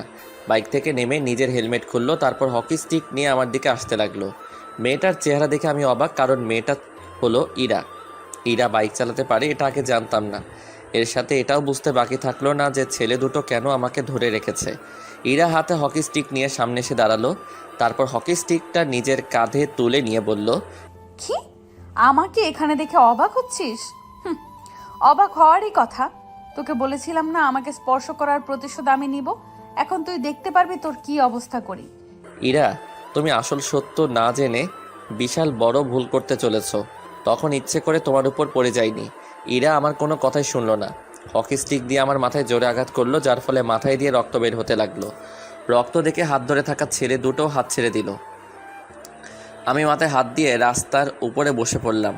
রক্তের সাথে প্রচুর ব্যথাও করছে। এত ব্যথা এর আগে কখনো পাইনি। রক্ত শরীর বেয়ে গায়ে থাকা শার্টে লেগে গিয়েছে। গোলাপি রঙের শার্ট রক্তের জন্য লাল হয়ে গিয়েছে। আমি রাস্তার উপরে মাথায় হাত দিয়ে বসে ব্যথায় চিৎকার করছি। ইরা নিজের হাতে থাকা হকি স্টিকটা ছেলেগুলোর কাছে দিয়ে আমার সামনে এসে বলল, এরপর থেকে আমাকে টাচ করার চেষ্টা করলে এর থেকেও খারাপ অবস্থা করব। তুই আজকে প্রথম দেখে কিছু বললাম না। যা এখন হসপিটালে গিয়ে চিকিৎসা করে আয়। এটা বলে ইরা সহ ছেলেগুলো বাইক নিয়ে চলে গেল। আমি মাথায় হাত নিয়ে দাঁড়ালাম। দাঁড়িয়ে থাকতে পারছি না, অনেক কষ্ট হচ্ছে। কিন্তু আর একটু হাঁটলে হোস্টেল পেয়ে যাব। এখান থেকে হোস্টেলের গেট দেখতে পাচ্ছি। রাস্তায় তেমন কেউ নেই যে তার কাছ থেকে সাহায্য চাইব। মাথায় প্রচুর ব্যথা নিয়ে আস্তে আস্তে করে হাঁটছি। হোস্টেলের গেটে একজন দারোয়ান আছে। গেটের থেকে একটু দূরে আমাকে এমন অবস্থায় দেখতে পেয়ে কয়েকজন ছেলে নিয়ে আমার কাছে এলেন। দারোয়ান চাচাকে দেখে আমি মাথায় হাত দিয়ে বসে পড়ে খুব কষ্টে বললাম, চাচা আমাকে বাঁচান। তারপর কি হলো মনে নেই। যখন চোখ খুললাম নিজেকে নিজের খাটে আবিষ্কার করলাম। পাশে শহীদ ওর মাথায় হাত দিয়ে বসে আছে। আমি উঠে বসলাম। মাথায় অনেক ব্যথা করছে। শরীরের দিকে তাকালাম, গায়ের শার্ট নেই। আমার জ্ঞান ফিরেছে, এটা শহীদ। লক্ষ্য করেনি। শাহিদ, আমার শার্ট কোথায়? হঠাৎ করে আমার কণ্ঠ শুনতে পেয়ে শাহিদ খাটের দিকে তাকালো, তারপর কিছুটা অবাক কণ্ঠে বলল, তোর জ্ঞান ফিরেছে কখন? এই তো কিছুক্ষণ হলো। তো বসে আছিস কেন? শুয়ে থাক, নাহলে মাথায় সমস্যা হবে। আরে সেসব নিয়ে কিছু হবে না। আমাকে এটা বল, তুই এখানে কিভাবে এসেছিস? আমাকে কালকে রাতে ইরা কল করে বলেছিল তোকে নাকি অনেক মারধর করেছে, তাই তোকে দেখতে এসেছি। কি হয়েছিল কালকে রাতে? সে অনেক ঘটনা। আমি ওয়াশরুমে যাব। এটা বলে আমি ওয়াশরুমে চলে গেলাম। আয়নায় গিয়ে দাঁড়ালাম। মাথায় ব্যান্ডেজ করা, তার সত্ত্বেও ব্যথা করছে। জানি না কয়দিনেই ব্যথা করবে। যাই হোক, ওইসব চিন্তা বাদ দিয়ে ফ্রেশ হলাম। তারপর ওয়াশরুমের বাইরে বের হয়ে দেখলাম শাহিদ এখনও বসে আছে। আমি গিয়ে ওর পাশে বসলাম। শাহিদ আমার হাতে কয়েকটা ওষুধ ধরিয়ে দিয়ে বলল, ওষুধগুলো খেয়ে নিস, ব্যথা করবে না। এবং আজকের মতো আমি গেলাম, টিউশনি করাতে যেতে হবে। কয়টা বাজে? দুপুর 1টার মতো বাজে। আমি অজ্ঞান ছিলাম কতক্ষণ? তুই কালকে রাত থেকে অজ্ঞান হয়েছিলি, কিছুক্ষণ আগেই তোর জ্ঞান ফিরেছে। ও ভালো হয়েছে। এখন চল, আমিও টিউশনি করাতে যাব। তুই অনেক অসুস্থ, আজকে দিনে রেস্ট কর, কালকে থেকে না হয় টিউশনি করাতে যাবি। কালকে নতুন টিউশনি ধরেছি, আজকে না গেলে কেমন দেখা যায় এটা বলতো? কিছুই হবে না, বলবি আমি ইচ্ছে করে বাদ দিতে চাইনি, আমার শরীরের অবস্থা খারাপ ছিল তাই আসতে পারিনি। আজকের মতো বিশ্রাম কর, কালকে থেকে আবার টিউশনি শুরু করিস, ভালো হবে। ঠিক আছে তাহলে যা। এবং যে আমাকে ল্যাং মেরেছিল ওকে কি খুঁজে পেয়েছিস? হ্যাঁ খুঁজে পেয়েছি, লিজের কাছ থেকে খবর নিলাম ওই ছেলেটা নাকি ভার্সিটি আসেনি। কালকে আমি এবং তুই একসাথে ভার্সিটি যাব, তারপর ছেলেটাকে ধরে শায়েস্তা করব, কি বলিস? অবশ্যই, আজকে থাক, কালকে ভার্সিটিতে দেখা হবে। ওকে। শাহিদ চলে যাওয়ার পর আমি লাঞ্চ করতে চলে গেলাম। আজকে হোস্টেলের অনেকে আমার দিকে তাকিয়ে আছে। অনেকে তো জিজ্ঞেসও করেছে এখন শরীরের অবস্থা কেমন, কালকে রাতে কি হয়েছিল। আমি শুধু বলছি ভালো আছি এবং কালকে রাতে কি হয়েছে এটা জানি না। ব্যাস, এটা শুনে কেউ আর কোনো প্রশ্ন করলো না। ওরা বুঝতে পেরে গেছে আমার মুখ থেকে আসল ঘটনা বের হবে না। লাঞ্চ শেষে এসে ওষুধ খেয়ে নিলাম, তারপর ঘুমিয়ে গেলাম। মাথার ব্যথা এখনও আছে, জানি না কবে ঠিক হবে, কবে মুক্তি পাবো এই যন্ত্রণা থেকে। এবং ইরার বিষয়টাও দেখতে হবে। ইরার অনেক সাহস বেড়ে গিয়েছে, সময় বুঝে ইরাকেও শায়েস্তা করব। সেদিনের দিনটা ঘুমিয়ে ঘুমিয়ে কেটে গেল। পরের দিন সকালে ঘুম থেকে উঠলাম, আজকে মাথার ব্যথা অনেক কম। আমার এই খারাপ অবস্থার ব্যাপারে এখনও আম্মু বা বোনকে জানাইনি, আর জানাবও না, চিন্তা করবে প্রচুর। বিছানা ছেড়ে দিয়ে ফ্রেশ হলাম, তারপর রেডি হয়ে চলে গেলাম ভার্সিটির দিকে। হঠাৎ করে গেটের সামনে শাহিদের সাথে দেখা। তোর শরীরের অবস্থা কেমন? আগের চেয়ে অনেক ভালো। দেখ, এরা তোকে অনেক কথা শোনাবে, হাসাহাসি করবে, তুই ওদের ইগনোর করার চেষ্টা করবি, তাই হবে। ঠিক আছে, তাহলে চল ক্লাসে যাই। তারপর আমরা দুজনে ক্লাসে চলে এলাম। শাহিদের কথা মতো ইরা আমাকে নিয়ে অনেক হাসাহাসি করেছিল, আমি সেদিকে খেয়াল করিনি। নিজের মতো ক্লাস করে হোস্টেলে ফিরে এসেছি। তারপর 2টা থেকে টিউশনি করাতে শুরু করে দিয়েছি। এইভাবে আমার দিন কাটতে লাগলো। পড়াশোনা এবং টিউশনি মাঝপথে শুধু ইরা কাটা হিসেবে দাঁড়িয়ে আছে। তবে এখন আর ওকে তেমন পাত্তা দিব না বলে ঠিক করেছি। 3 মাস পরে কয়েক মাসে ইরা প্রচুর ডিস্টার্ব করেছে, অনেক জায়গায় আমাকে অপমান করেছে, ওর বন্ধুদের নিয়ে হাসাহাসি করেছে, কিন্তু আমি ওকে পাত্তা দেইনি। নিজের সবটুকু দিয়ে চেষ্টা করেছি ইরার থেকে নিজেকে দূরে রাখার, কিন্তু ইরা নিজেই বারবার আমাকে অপমান করতে চলে আসতো। একদিন ভার্সিটি শেষ করে হোস্টেলে ফিরছিলাম। হোস্টেল থেকে অনেকটা দূরে ছিলাম, যেখানে মানুষজন দেখা যায় না বললেই চলে, এমন একটা জায়গা দিয়ে যাচ্ছিলাম। এমন সময় ইরা একটা বাইক নিয়ে এসে আমার পথ আটকে দাঁড়ালো। কিরে, আজকাল তোর ভাব বেড়ে গিয়েছে নাকি? আমাকে দেখে এমন ব্যবহার করছিস যেন তোর সাথে আমার কিছুই হয়নি। আমি আপনার সাথে কথা বলতে চাই না, আমার অনেক কাজ আছে, আমাকে হোস্টেলে ফিরতে হবে, তাই বাই। এটা বলে ওর পাশ কাটিয়ে হাঁটতে লাগলাম। আপনাদের বলে রাখি, এই রাস্তায় তেমন যানবাহন চলাচল করে না, করলেও সেটা সংখ্যায় অনেক কম। আমি হাঁটছিলাম, তখন ইরা পেছন থেকে অনেক স্পিডে বাইক নিয়ে আমার পাশ দিয়ে চলে গেল। ইরার বোধ হয় আমাকে ধাক্কা মারতে চেয়েছিল, কিন্তু পারিনি। লুকিং গ্লাস দিয়ে ইশারা করে বলল, বেঁচে গেলি। ইরার এইরকম ব্যবহার আজ প্রথম নয়, কয়েকদিন ধরে এমন ব্যবহার শুরু করেছে। আমার সাথে কেন এমন করছে সেটা আমার জানার বাহিরে। মাথা নিচু করে হেঁটে যাচ্ছিলাম, ইরা এখনও আমার আশেপাশে বাইক নিয়ে ঘোরাঘুরি করছে। হঠাৎ একটা চিৎকার শুনে মাথাটা তুলে সামনে তাকালাম, দেখলাম বাইক সহ ইরা মাটিতে পড়ে আছে। ওর সামনে ছোট একটা মিনি ট্রাক দাঁড়িয়ে আছে। বুঝতে পারলাম অ্যাক্সিডেন্ট করেছে। তাড়াতাড়ি করে ইরার কাছে গেলাম। ইরা বেহুশ হয়ে পড়ে আছে, মাথা হাত পা অনেক জায়গায় কেটে গেছে, তার সাথে সেখান দিয়ে অনেক রক্ত পড়ছে। এই রাস্তায় তেমন গাড়ি পাওয়া যায় না, ট্রাকওয়ালাও পালিয়ে গিয়েছে। ইরাকে হাসপাতালে নিয়ে যেতে হবে, না হলে বাঁচতে পারবে না। এখন বেশি ভাবা যাবে না, এখানে যত সময় নষ্ট করব তত সমস্যা হবে। তাই ইরাকে নিজের কোলে তুলে নিলাম। তারপর হাসপাতালের দিকে যেতে লাগলাম। সামনে একটা বাজার পড়বে, সেখানে বড় বড় হাসপাতাল আছে, তবে এভাবে গেলে অনেকক্ষণ সময় লাগবে। এই রাস্তায় তেমন গাড়ি চলে না, কিভাবে এত পথ যাবো ভেবে পাচ্ছিলাম না। এমন সময় একটা সিএনজি এসে আমাদের সামনে দাঁড়ালো। আমার হাতে রক্তাক্ত অবস্থায় ইরাকে দেখতে পেয়ে সিএনজি চালক বলল, কি হয়েছে? অ্যাক্সিডেন্ট করেছে নাকি? শরীর দিয়ে অনেক রক্ত বের হচ্ছে, আপনি ওনাকে নিয়ে সিএনজিতে উঠুন, দ্রুত হাসপাতালে নিয়ে যেতে হবে। আমার কাছে ভাড়ার টাকা নেই, সব শেষ হয়ে গিয়েছে। আমার কথা শুনে সিএনজি চালক অবাক দৃষ্টিতে তাকালেন। গভীর চিন্তায় মগ্ন তিনি। কিছুক্ষণ চুপ থেকে নিজেকে চিন্তার জগৎ থেকে ফিরিয়ে নিয়ে কিছুটা তাড়াহুড়ো কণ্ঠে বললেন, আরে ভাই, টাকার চিন্তা পরে করব, টাকার থেকে এই মানুষটার জীবন অনেক মূল্যবান। আপনি দেরি না করে গাড়িতে উঠে পড়ুন তো, রোগীর অবস্থা অনেক খারাপ, আরও দেরি করলে নাও বাঁচাতে পারতে পারে। আমি কোনো কথা না বাড়িয়ে ইরাকে নিয়ে সিএনজিতে বসে পড়লাম। সিএনজি চালক 1 সেকেন্ডও দেরি না করে সিএনজি টান দিলেন। 2 মিনিট পর আমরা হাসপাতালের সামনে চলে এলাম। আমি ইরাকে কোলে করে নিয়ে ইমার্জেন্সি ওয়ার্ডের ডাক্তারের কাছে গেলাম। ডাক্তার ইরার হাত এবং নাক চেক করে বললেন, রোগীর অবস্থা অনেক খারাপ, তাড়াতাড়ি করে অপারেশন থিয়েটারে নিতে হবে, না হলে বাঁচানো অসম্ভব হয়ে যাবে। ঠিক আছে, আপনি ওনার চিকিৎসা করুন, সমস্যা নেই। আমার কথা শেষ হতে না হতে নার্স এসে ইরাকে অপারেশন থিয়েটারে নিয়ে গেল। থিয়েটারে ইরার চিকিৎসা চলছে। পায়ে অপারেশন করতে হবে, এটা একদম নিশ্চিত, কারণ ওর পায়ে অনেক আঘাত পেয়েছে, বোধহয় পা ভেঙে গিয়েছে। সিএনজি চালক এখনও আমার পাশে দাঁড়িয়ে আছে। ওনার পরিবারের কারো নাম্বার থাকলে কল করে হাসপাতালে আসতে বলুন, আমরা অনেকক্ষণ থাকবো। হ্যাঁ, সেটা ঠিক বলেছেন, তবে আমার কাছে ওর পরিবারের কারোর নাম্বার নেই। মেয়েটা আমার সাথে পড়তো, এই পর্যন্তই। আপনার সমস্যা হলে আপনি চলে যেতে পারেন। সেই অসময়ে সাহায্য করার জন্য অনেক ধন্যবাদ। ধন্যবাদ দেওয়ার দরকার নেই, মানুষ মানুষের জন্য যতক্ষণ আপনাকে সাহায্য করলাম ততক্ষণ না হয় কয়েকটা টাকা ইনকাম করতাম। আজকে সেটা না হলেও সমস্যা নেই, বেঁচে থাকলে অনেক টাকা ইনকাম করতে পারবো, কিন্তু আজ ওনাকে হাসপাতালে না নিয়ে এলে জীবন বাঁচানো যেত না। টাকা থেকে মানুষের জীবনের মূল্য অনেক বেশি। সত্যি, বর্তমান যুগে যদি সবাই আপনার মতো হতো তাহলে দেশে অহংকার বলে কোনো শব্দ থাকতো না। কিন্তু দেখুন, টাকার পেছনে দৌড়ে দৌড়ে জীবনের মূল্য দেওয়া সবাই ভুলে গিয়েছে। আমরা আপনারা কখনো বলতে পারবো না।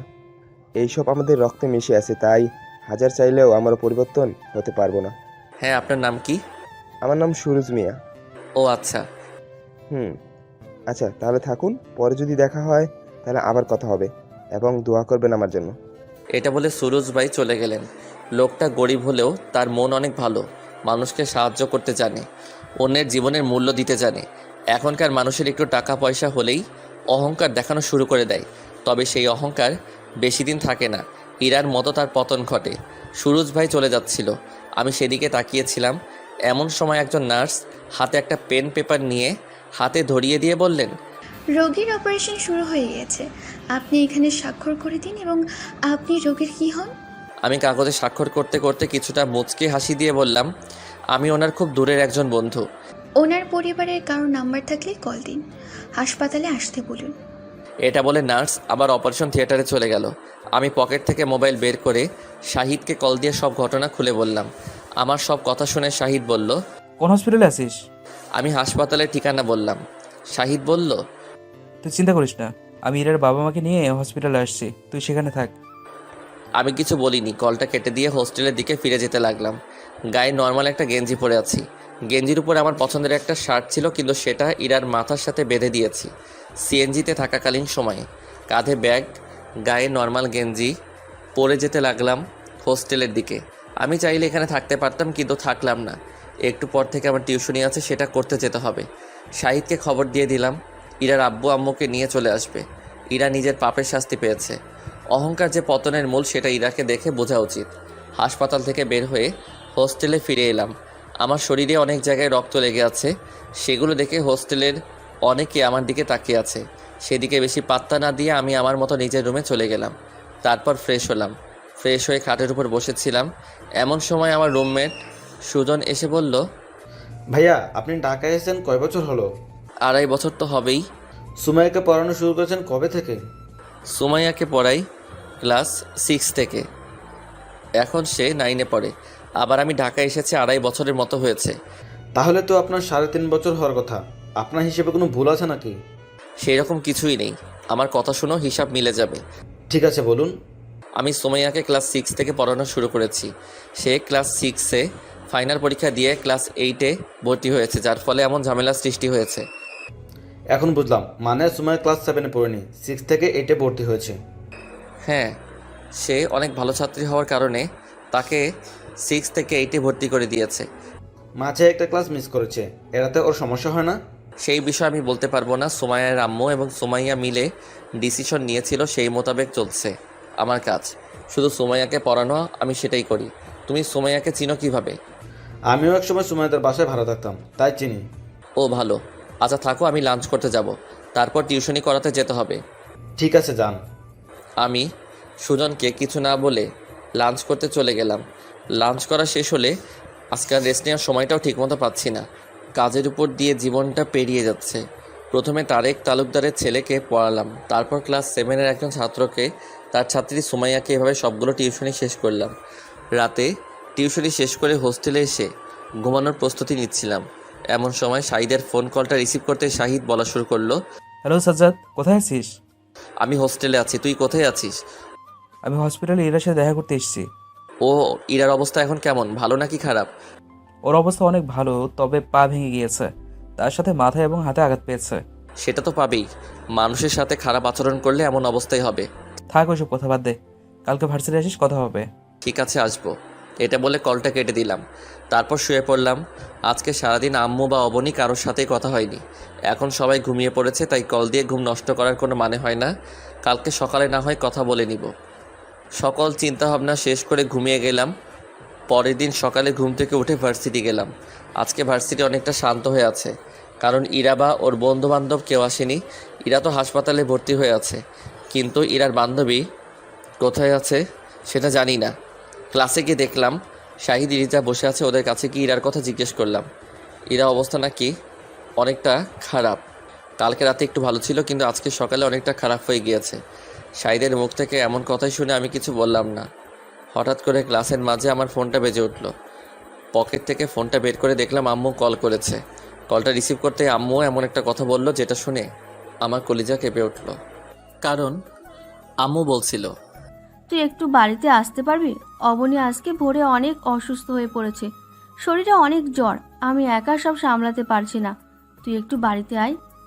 অবনী অসুস্থ এটা শুনে আমার নিজের অবস্থাই খারাপ হতে লাগলো।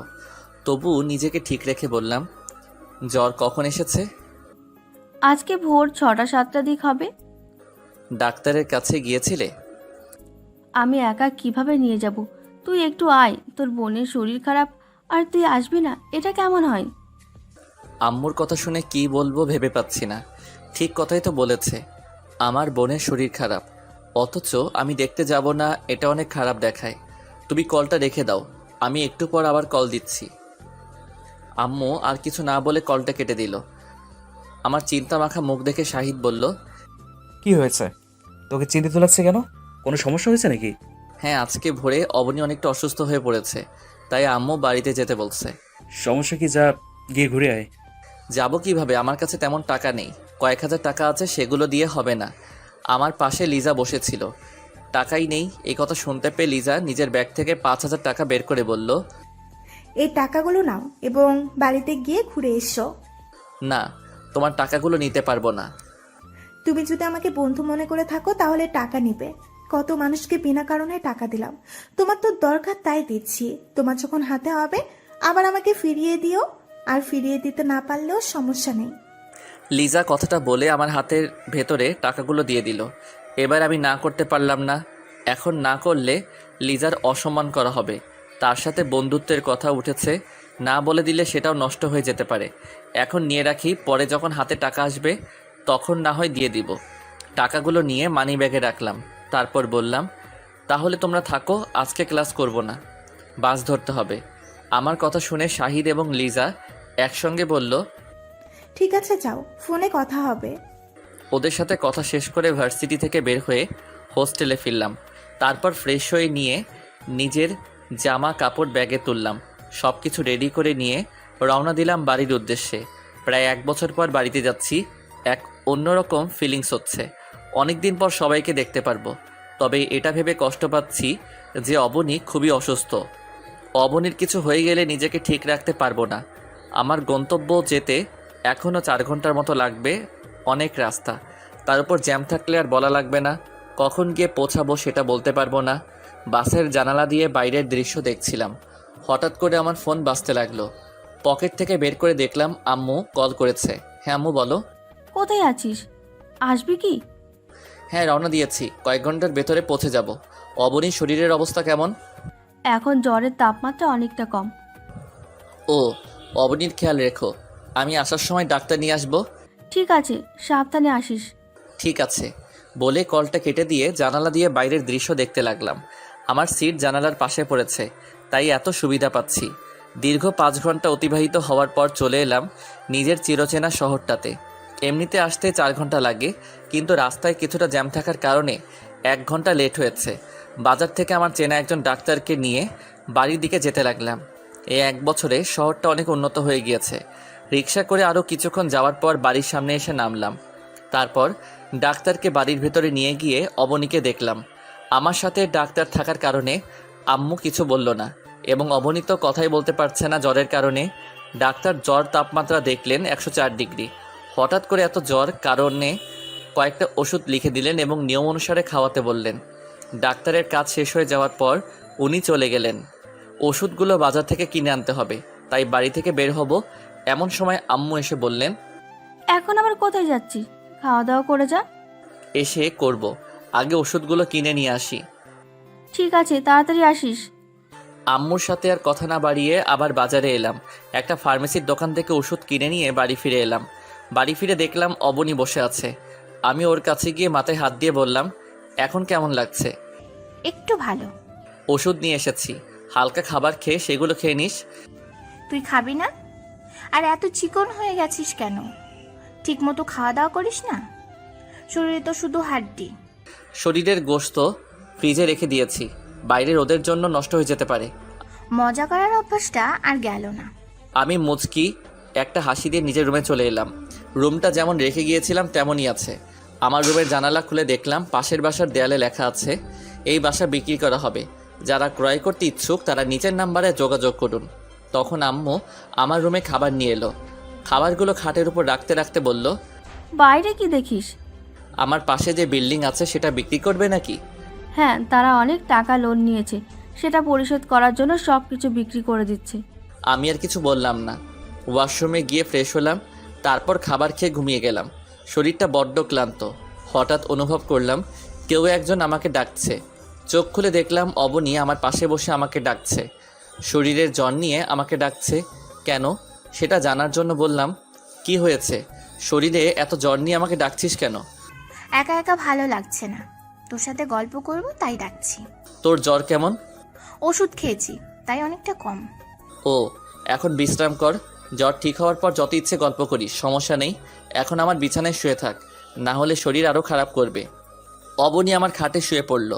শুয়ে থাকতে থাকতে হঠাৎ করে বলে উঠল, ভাইয়া তোর না গেলে হয় না, আমাদের সাথে এই বাড়িতে থেকে জানা, দেখবি অনেক মজা হবে। থাকার ব্যবস্থা থাকলে কি সেই শহরে গিয়ে পড়ে আছি? কবে বাড়িতে ফিরে আসতাম, কিন্তু আসতে পারবো না।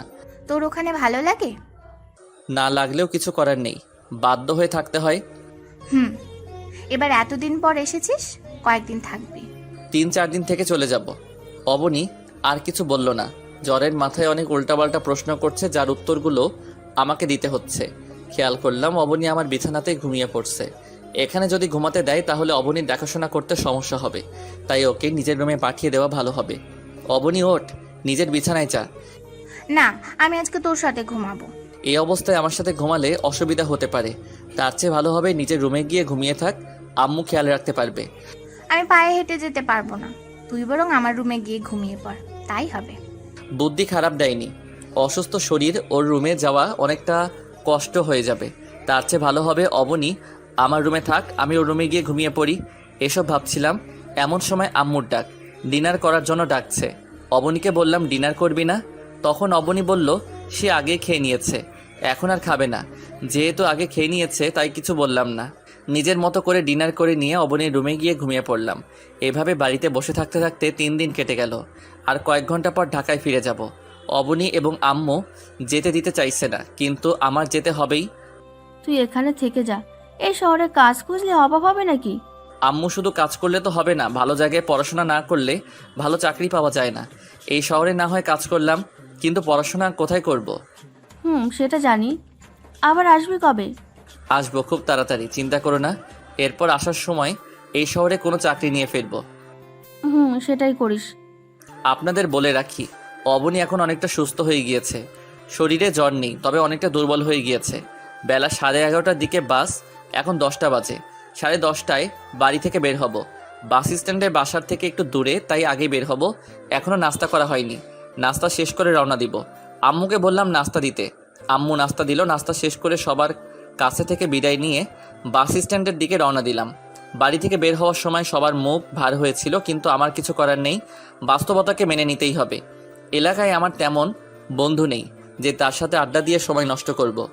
যতদিন ছিলাম সারাক্ষণ বাড়ির ভেতরে শুয়েছিলাম, মাঝে মাঝে বাড়ির ছাদে উঠতাম। এই পর্যন্ত সবাইকে বিদায় জানিয়ে বাস স্ট্যান্ডে এলাম। সবাইকে রেখে যেতে আমারও অনেক কষ্ট হচ্ছে, কিন্তু সেটা প্রকাশ করতে পারছি না। টিকিট কাউন্টার থেকে বাসের টিকিট কেটে নিয়ে উঠে পড়লাম। দীর্ঘ 4 ঘন্টা অতিবাহিত হওয়ার পর আবার ঢাকাতে ফিরে এলাম। আজকে রাস্তায় তেমন জ্যাম ছিল না, তাই সমস্যা হয়নি। হোস্টেলে ফিরে এসে ফ্রেশ হলাম, তারপর খাবার খেয়ে ঘুমিয়ে গেলাম। আজকে আর কোনো টিউশনি করাতে যাইনি, কালকে থেকে সব শুরু করব।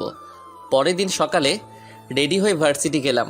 দূরে একটা গাছের নিচে শাহিদ একা একা বসেছিল, আমি ওর কাছে যাচ্ছিলাম। এমন সময় ইরার কয়েকটা বান্ধবী এসে বলল, ইরা কোথায় গিয়েছে, এই বিষয়ে কিছু জানো? আমি মাথা নেড়ে না জানালাম। ওর বান্ধবীগুলো একটা কথাও না বলে চলে গেল। ইরার কি হয়েছে সেটা আমার অজানা, এই বিষয়ে শাহিদ বলতে পারবে। ওই তো গাছের নিচে শাহিদ বসে আছে, ওর কাছে গেলে সব জানতে পারবো। তাই দেরি না করে ওর কাছে গেলাম।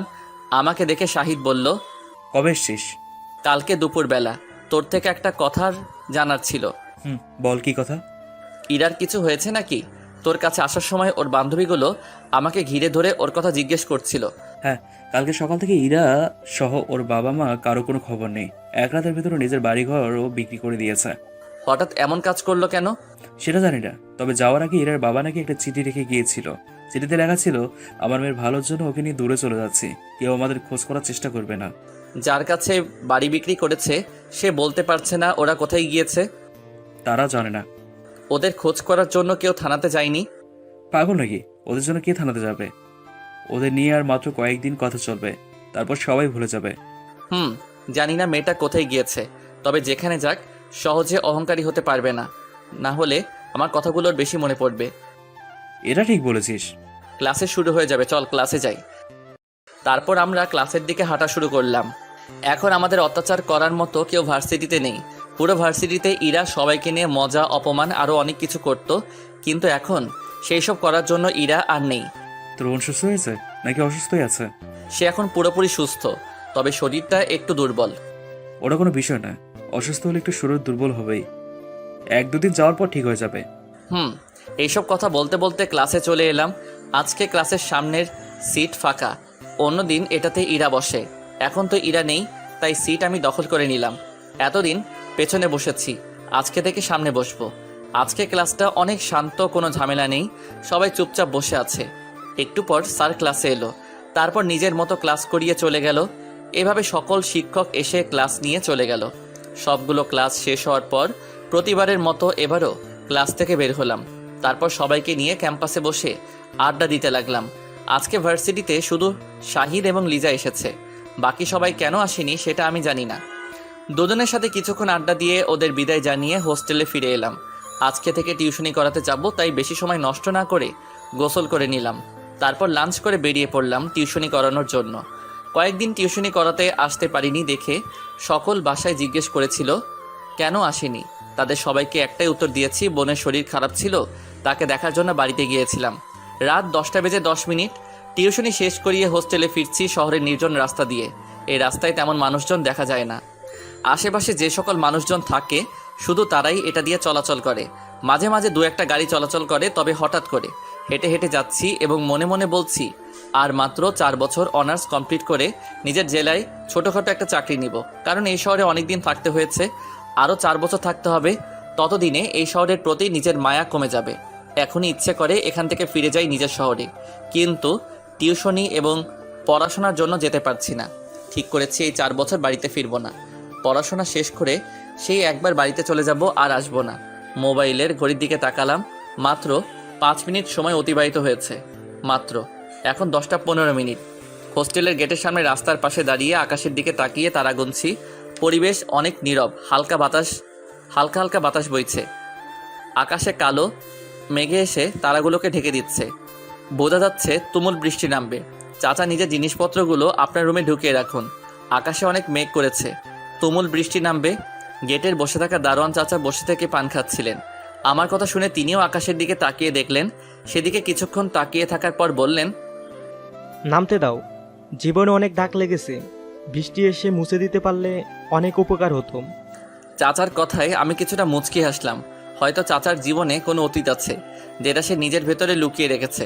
হয়তো বৃষ্টির পানিতে ভিজে নিজেকে শান্তি দেয়, তবু বেশি ভিজলে জিনিসগুলো নষ্ট হয়ে যাবে। তার চেয়ে ভালো হবে ভেতরে নিয়ে রেখে দিন এবং আপনি রুমের ভেতরে থেকে গেট পাহারা দিন, এটা সবচেয়ে ভালো হবে। এখন আর তুলবো না, বৃষ্টি বৃষ্টি ভাব হলে সব জিনিস ভেতরে তুলবো। ঘড়ির দিকে তাকালাম, 10:20 বাজে। এর থেকে বেশি দেরি করলে ঘুম অনেক কম হবে। আচ্ছা তাহলে থাকেন, পরে আবার কথা হবে। ভেতরে যাওয়ার সময় হয়ে গিয়েছে। গেট বন্ধ করবেন কখন? একটু পর গেট বন্ধ করে আমিও গিয়ে শুয়ে পড়বো। আজকে শরীরটা অনেক ক্লান্ত লাগছে। এই বুড়ো বয়সে শরীরে বেশি লোড নেওয়ার দরকার নেই, অল্প করুন, তাতে ভালো হবে। সবাই তো তোমার মতো বুঝে না বাজান। আমি হোস্টেলের দিকে যেতে যেতে বললাম, বোঝা সবই বোঝা সবাই বুঝে, কিন্তু কেউ প্রকাশ করে না। করলে যে নিজের ক্ষতি হবে, কোনো মানুষ তো জেনে বুঝে নিজের ক্ষতি করবে না। চাচা মুচকি হাসলেন, তবে জবাব দিলেন না। আমিও আর কোনো কথা না বলে হোস্টেলে প্রবেশ করলাম। তারপর নিজের রুমে গিয়ে ফ্রেশ হয়ে নিয়ে ফোনটা চার্জে লাগিয়ে দিয়ে ডিনার করে শুয়ে পড়লাম। শুয়ে শুয়ে ভাবতে লাগলাম, মানুষ দুনিয়াতে থাকলেই দুঃখ, কষ্ট, অভাব এইসব লেগে থাকবেই। জীবনের প্রতিটা পদক্ষেপে এইগুলো আসবেই। যদি আপনার জীবনে এইসব না আসে তাহলে আপনি মানুষ না। মানুষ রূপে অন্য কিছু আজকে চোখে ঘুম আসছে না। নানা রকমের টেনশন মাথায় চেপে বসে আছে। পাশের বেডে তাকালাম, সুজন মোবাইল চালাচ্ছে।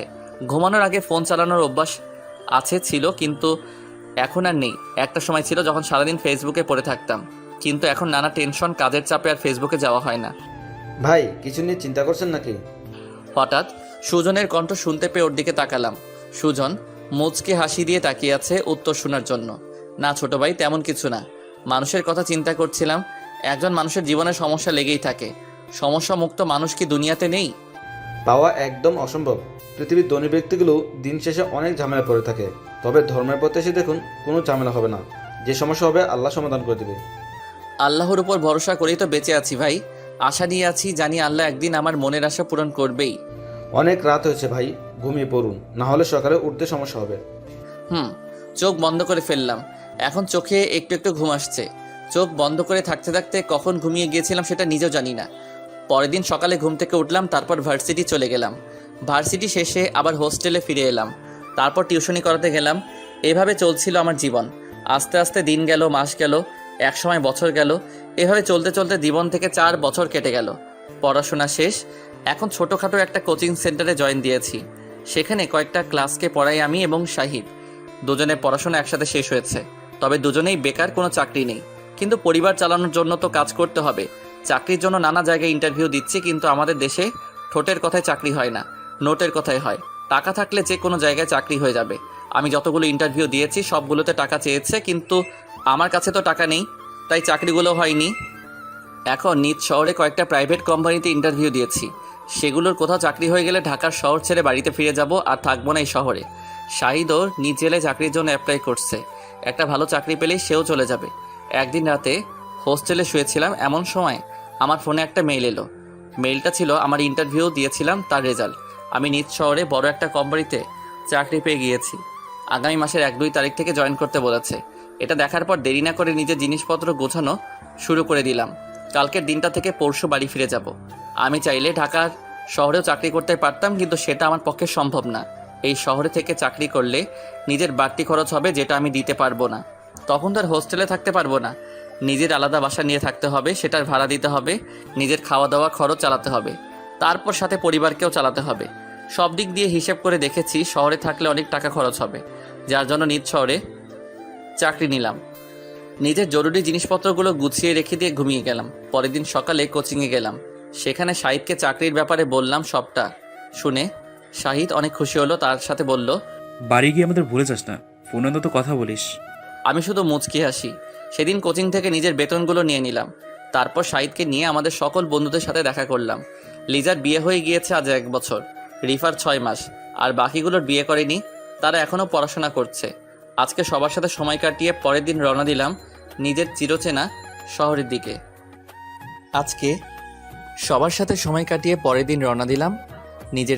শহরের দিকে। পৌঁছাতে 4 থেকে 5 ঘন্টা লাগবে, অথবা তারও বেশি। যত রাস্তা এগিয়ে যাচ্ছি তত বেশি একটা অনুভূতি কাজ করছে। 4 বছর পর আবার নিজের পরিবারকে দেখতে পারবো। অবশ্য গত কয়েক মাসে রাজশাহীতে অনেকবার এসেছিলাম, কিন্তু সেটা চাকরির ইন্টারভিউ দেওয়ার জন্য। দিন এসে দিন গিয়েছিলাম, বাড়ির কাউকে কিছুই জানাইনি। আজকেও যে বাড়ি যাচ্ছি সেটার ব্যাপারেও বাড়ির কাউকে কিছু বলিনি। ঠিক করেছি বাড়ি গিয়ে সবাইকে সারপ্রাইজ দিব। আজকে রাস্তায় তেমন কোনো জ্যাম নেই। রাস্তা ফাঁকা হওয়ায় গাড়ি অনেক বেশি স্পিডে যাচ্ছে। মনে হচ্ছে অনেক তাড়াতাড়ি বাড়িতে পৌঁছাতে পারবো। গল্পে আমার বাড়ি রাজশাহী শহরের পাশের একটা গ্রামে, তবে সেটাকে গ্রাম বলে ভুল হবে, কারণ সেটা শহরের একদম শেষ সীমানায়। মামা, আপনার টিকিট দেখান। নিজ গ্রামের কথা ভাবছিলাম, এমন সময় হেল্পার এসে টিকিট চেয়ে বসলো। ওনার কাজটাতে অনেক বিরক্ত হলাম। অন্য সকল বাসের টিকিট চেক করে না, অথচ এই বাসে টিকিট চেক করছে। হেল্পারের টিকিট চেক করা শেষ হলে তিনি চলে গেলেন। কি সুন্দর মরেছিলাম সেটা নষ্ট করে দিল। মুড ঠিক করার জন্য জানালা দিয়ে বাইরে তাকালাম। বাইরের বাতাস এসে আমার মুখে লাগছে। আকাশে রোদ অনেক কম, সূর্যের অর্ধেকটা মেঘ ঢেকে রেখে দিয়েছে। দূরে তাকালে কিছু কালো মেঘ ঘনিয়ে আসছে। বোঝা যাচ্ছে বৃষ্টি নামার প্রস্তুতি নিচ্ছে।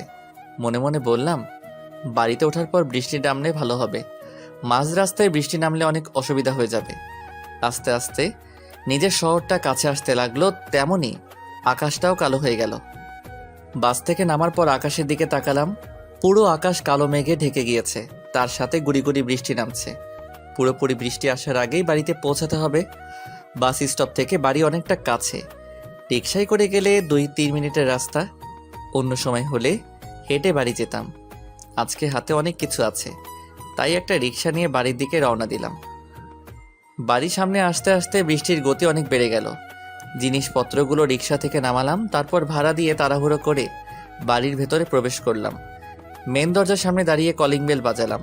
কিছুক্ষণ পর অবনী দরজা খুলে দিয়ে আমাকে দেখতে পেয়ে কিছুটা অবাক হয়ে তাকিয়েছিল।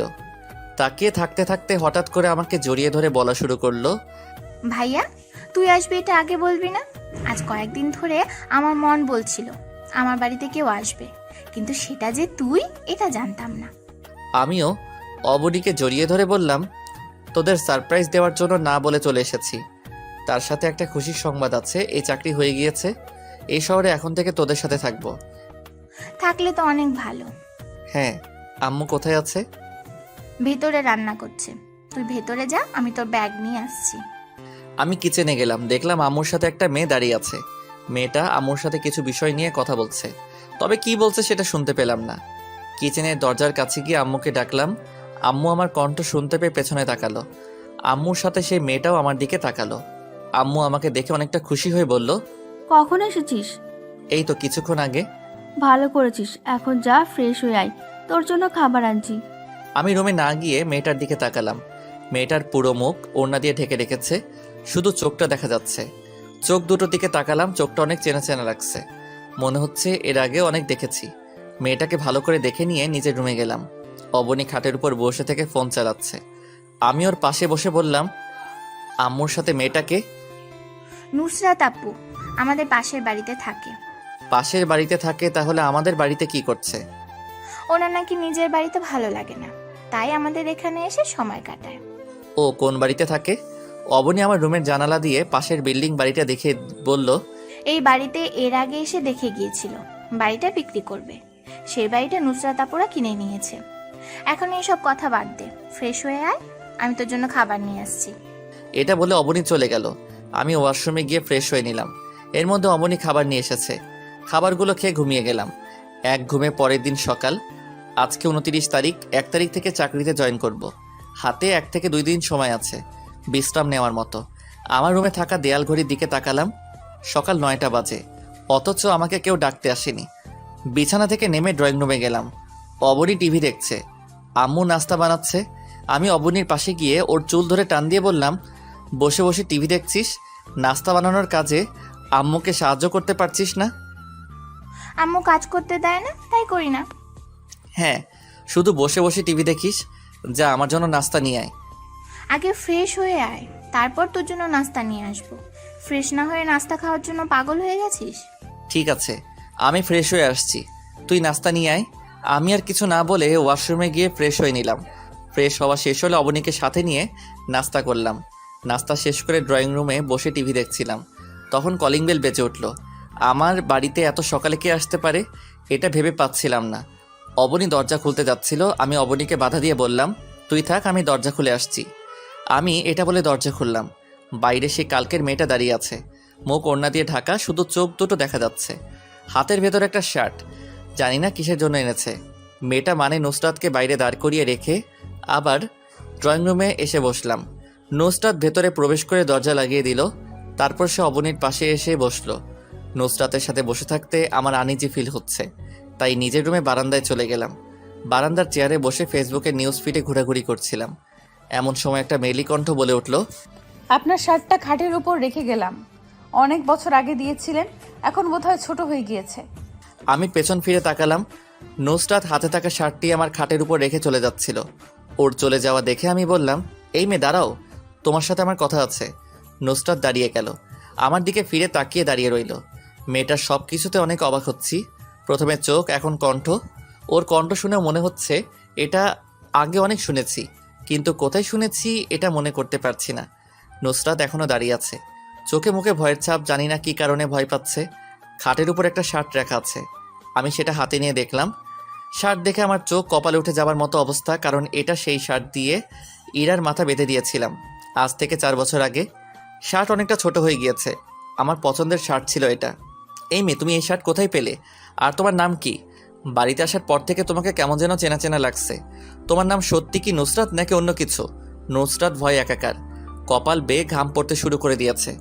মনে হচ্ছে বড় ধরনের কোনো প্রশ্ন তার দিকে ছুড়ে দেওয়া হয়েছে। তার উত্তর কি দিবে বুঝতে পারছে না। কি হলো, কিছু বলছো না কেন? তোমার আসল নাম কি এবং এই শার্ট তোমার কাছে কিভাবে এলো? আসলে আমি বাকিটা বলার আগে অবনী রুমে প্রবেশ করলো। তারপর নুসরাতের কাছে এসে বলল, আপু, তোমাকে আন্টি ডাকছে, যাও। এটা শোনার পর নুসরাত এক দৌড়ে রুম থেকে বেরিয়ে চলে গেল। আমি চাইলে জোর করে ওর আসল পরিচয় বের করতে পারতাম, কিন্তু সেটা করছি না।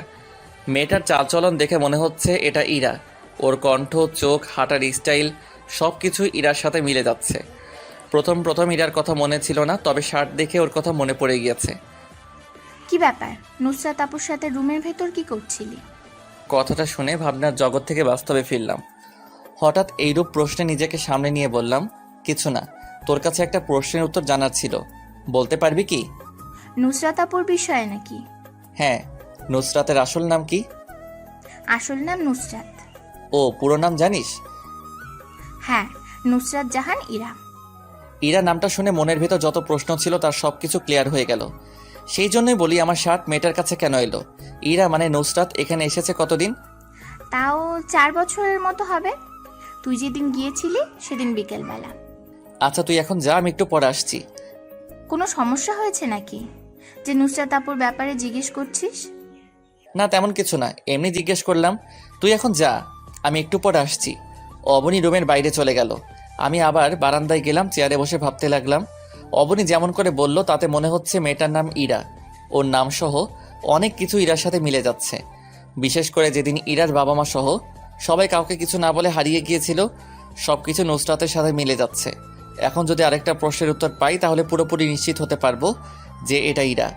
নিশ্চয়ই অবনী এটার উত্তর জানবে। প্রশ্নটার উত্তর নেওয়ার জন্য আমাকে অবনীর কাছে যেতে হবে। তাই গেলাম। অবনীর কাছে গিয়ে বললাম, আমাকে একটা কথা বল নুসরাত, যখন নতুন নতুন এই বাসায় এসেছিল তখন কি সে অ্যাক্সিডেন্ট করেছিল? হাতে পায়ে কোথাও ব্যান্ডেজ দেখেছিস? হ্যাঁ, সারা শরীরে ব্যান্ডেজ ছিল। কিন্তু তুই এই বিষয়ে জানিস কিভাবে? এই বিষয় পরে বলবো। এটা বলে আবার নিজের রুমে ফিরে এলাম। রুমের দরজা লক করে দিয়ে ফুল স্পিডে ফ্যান ছেড়ে দিলাম। মাথায় অনেক রাগ উঠে যাচ্ছে যে মেয়েটাকে আমার একদম পছন্দ নয়, সেই মেয়েটা আমার বাড়িতে এসে বসে থাকে। আমি পুরোপুরি নিশ্চিত হয়ে গিয়েছি নুসরাত মেয়েটা ইরা। কারণ ইরা অবস্থা যেমন ছিল নুসরাতের অবস্থাও তেমন ছিল। আরও একটা কথা মনে পড়ল, ইরার বাবা চিঠিতে লিখেছিল ইরার ভালোর জন্য শহর ছেড়ে যাচ্ছে। যেহেতু ভালোর জন্য শহর ছেড়েছে, তাই ইরার নামটা চেঞ্জ করে নুসরাত রেখে দিয়েছে। আমরা সবাই ওর নাম ইরা জানলেও নুসরাত চিনি না, যার ফলে প্রথম চিনতে পারিনি। খাটের উপর বসে ভাবছিলাম ইরা আমার সাথে ছিল, অথচ আমি চিনতে পারিনি। তবে 4 বছরে অনেকটা পরিবর্তন হয়ে গিয়েছে। আজকাল পর্দা করছে, নামাজ পড়ে। হয়তো সে নিজের ভুল বুঝতে পেরেছে, তাই এমন হয়েছে।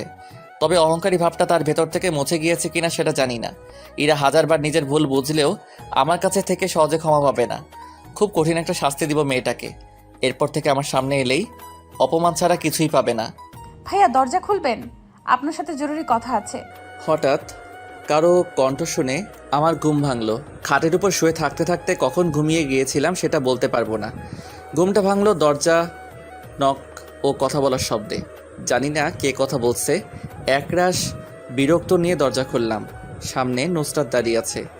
এ অসময় আমার কাছে কেন এসেছে সেটা জানি না।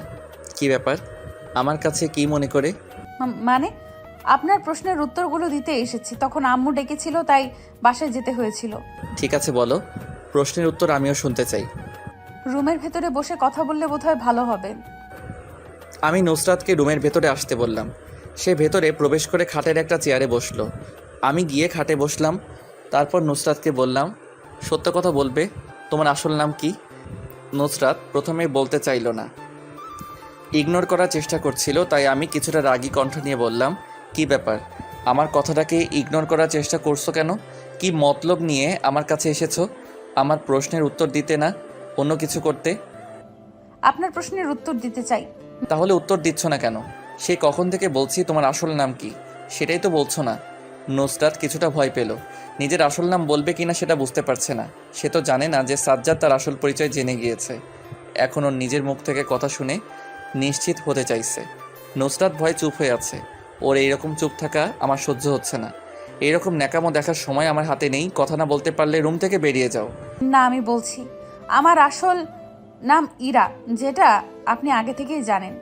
তুমি কি সেই ইরা যে 2টা ছেলেকে সাথে নিয়ে আমাকে মেরেছিলে? নুসরাত নিজের মাথা নাড়িয়ে হ্যাঁ বলল। এবার আমার কাছে ওর পরিচয় একদম ক্লিয়ার।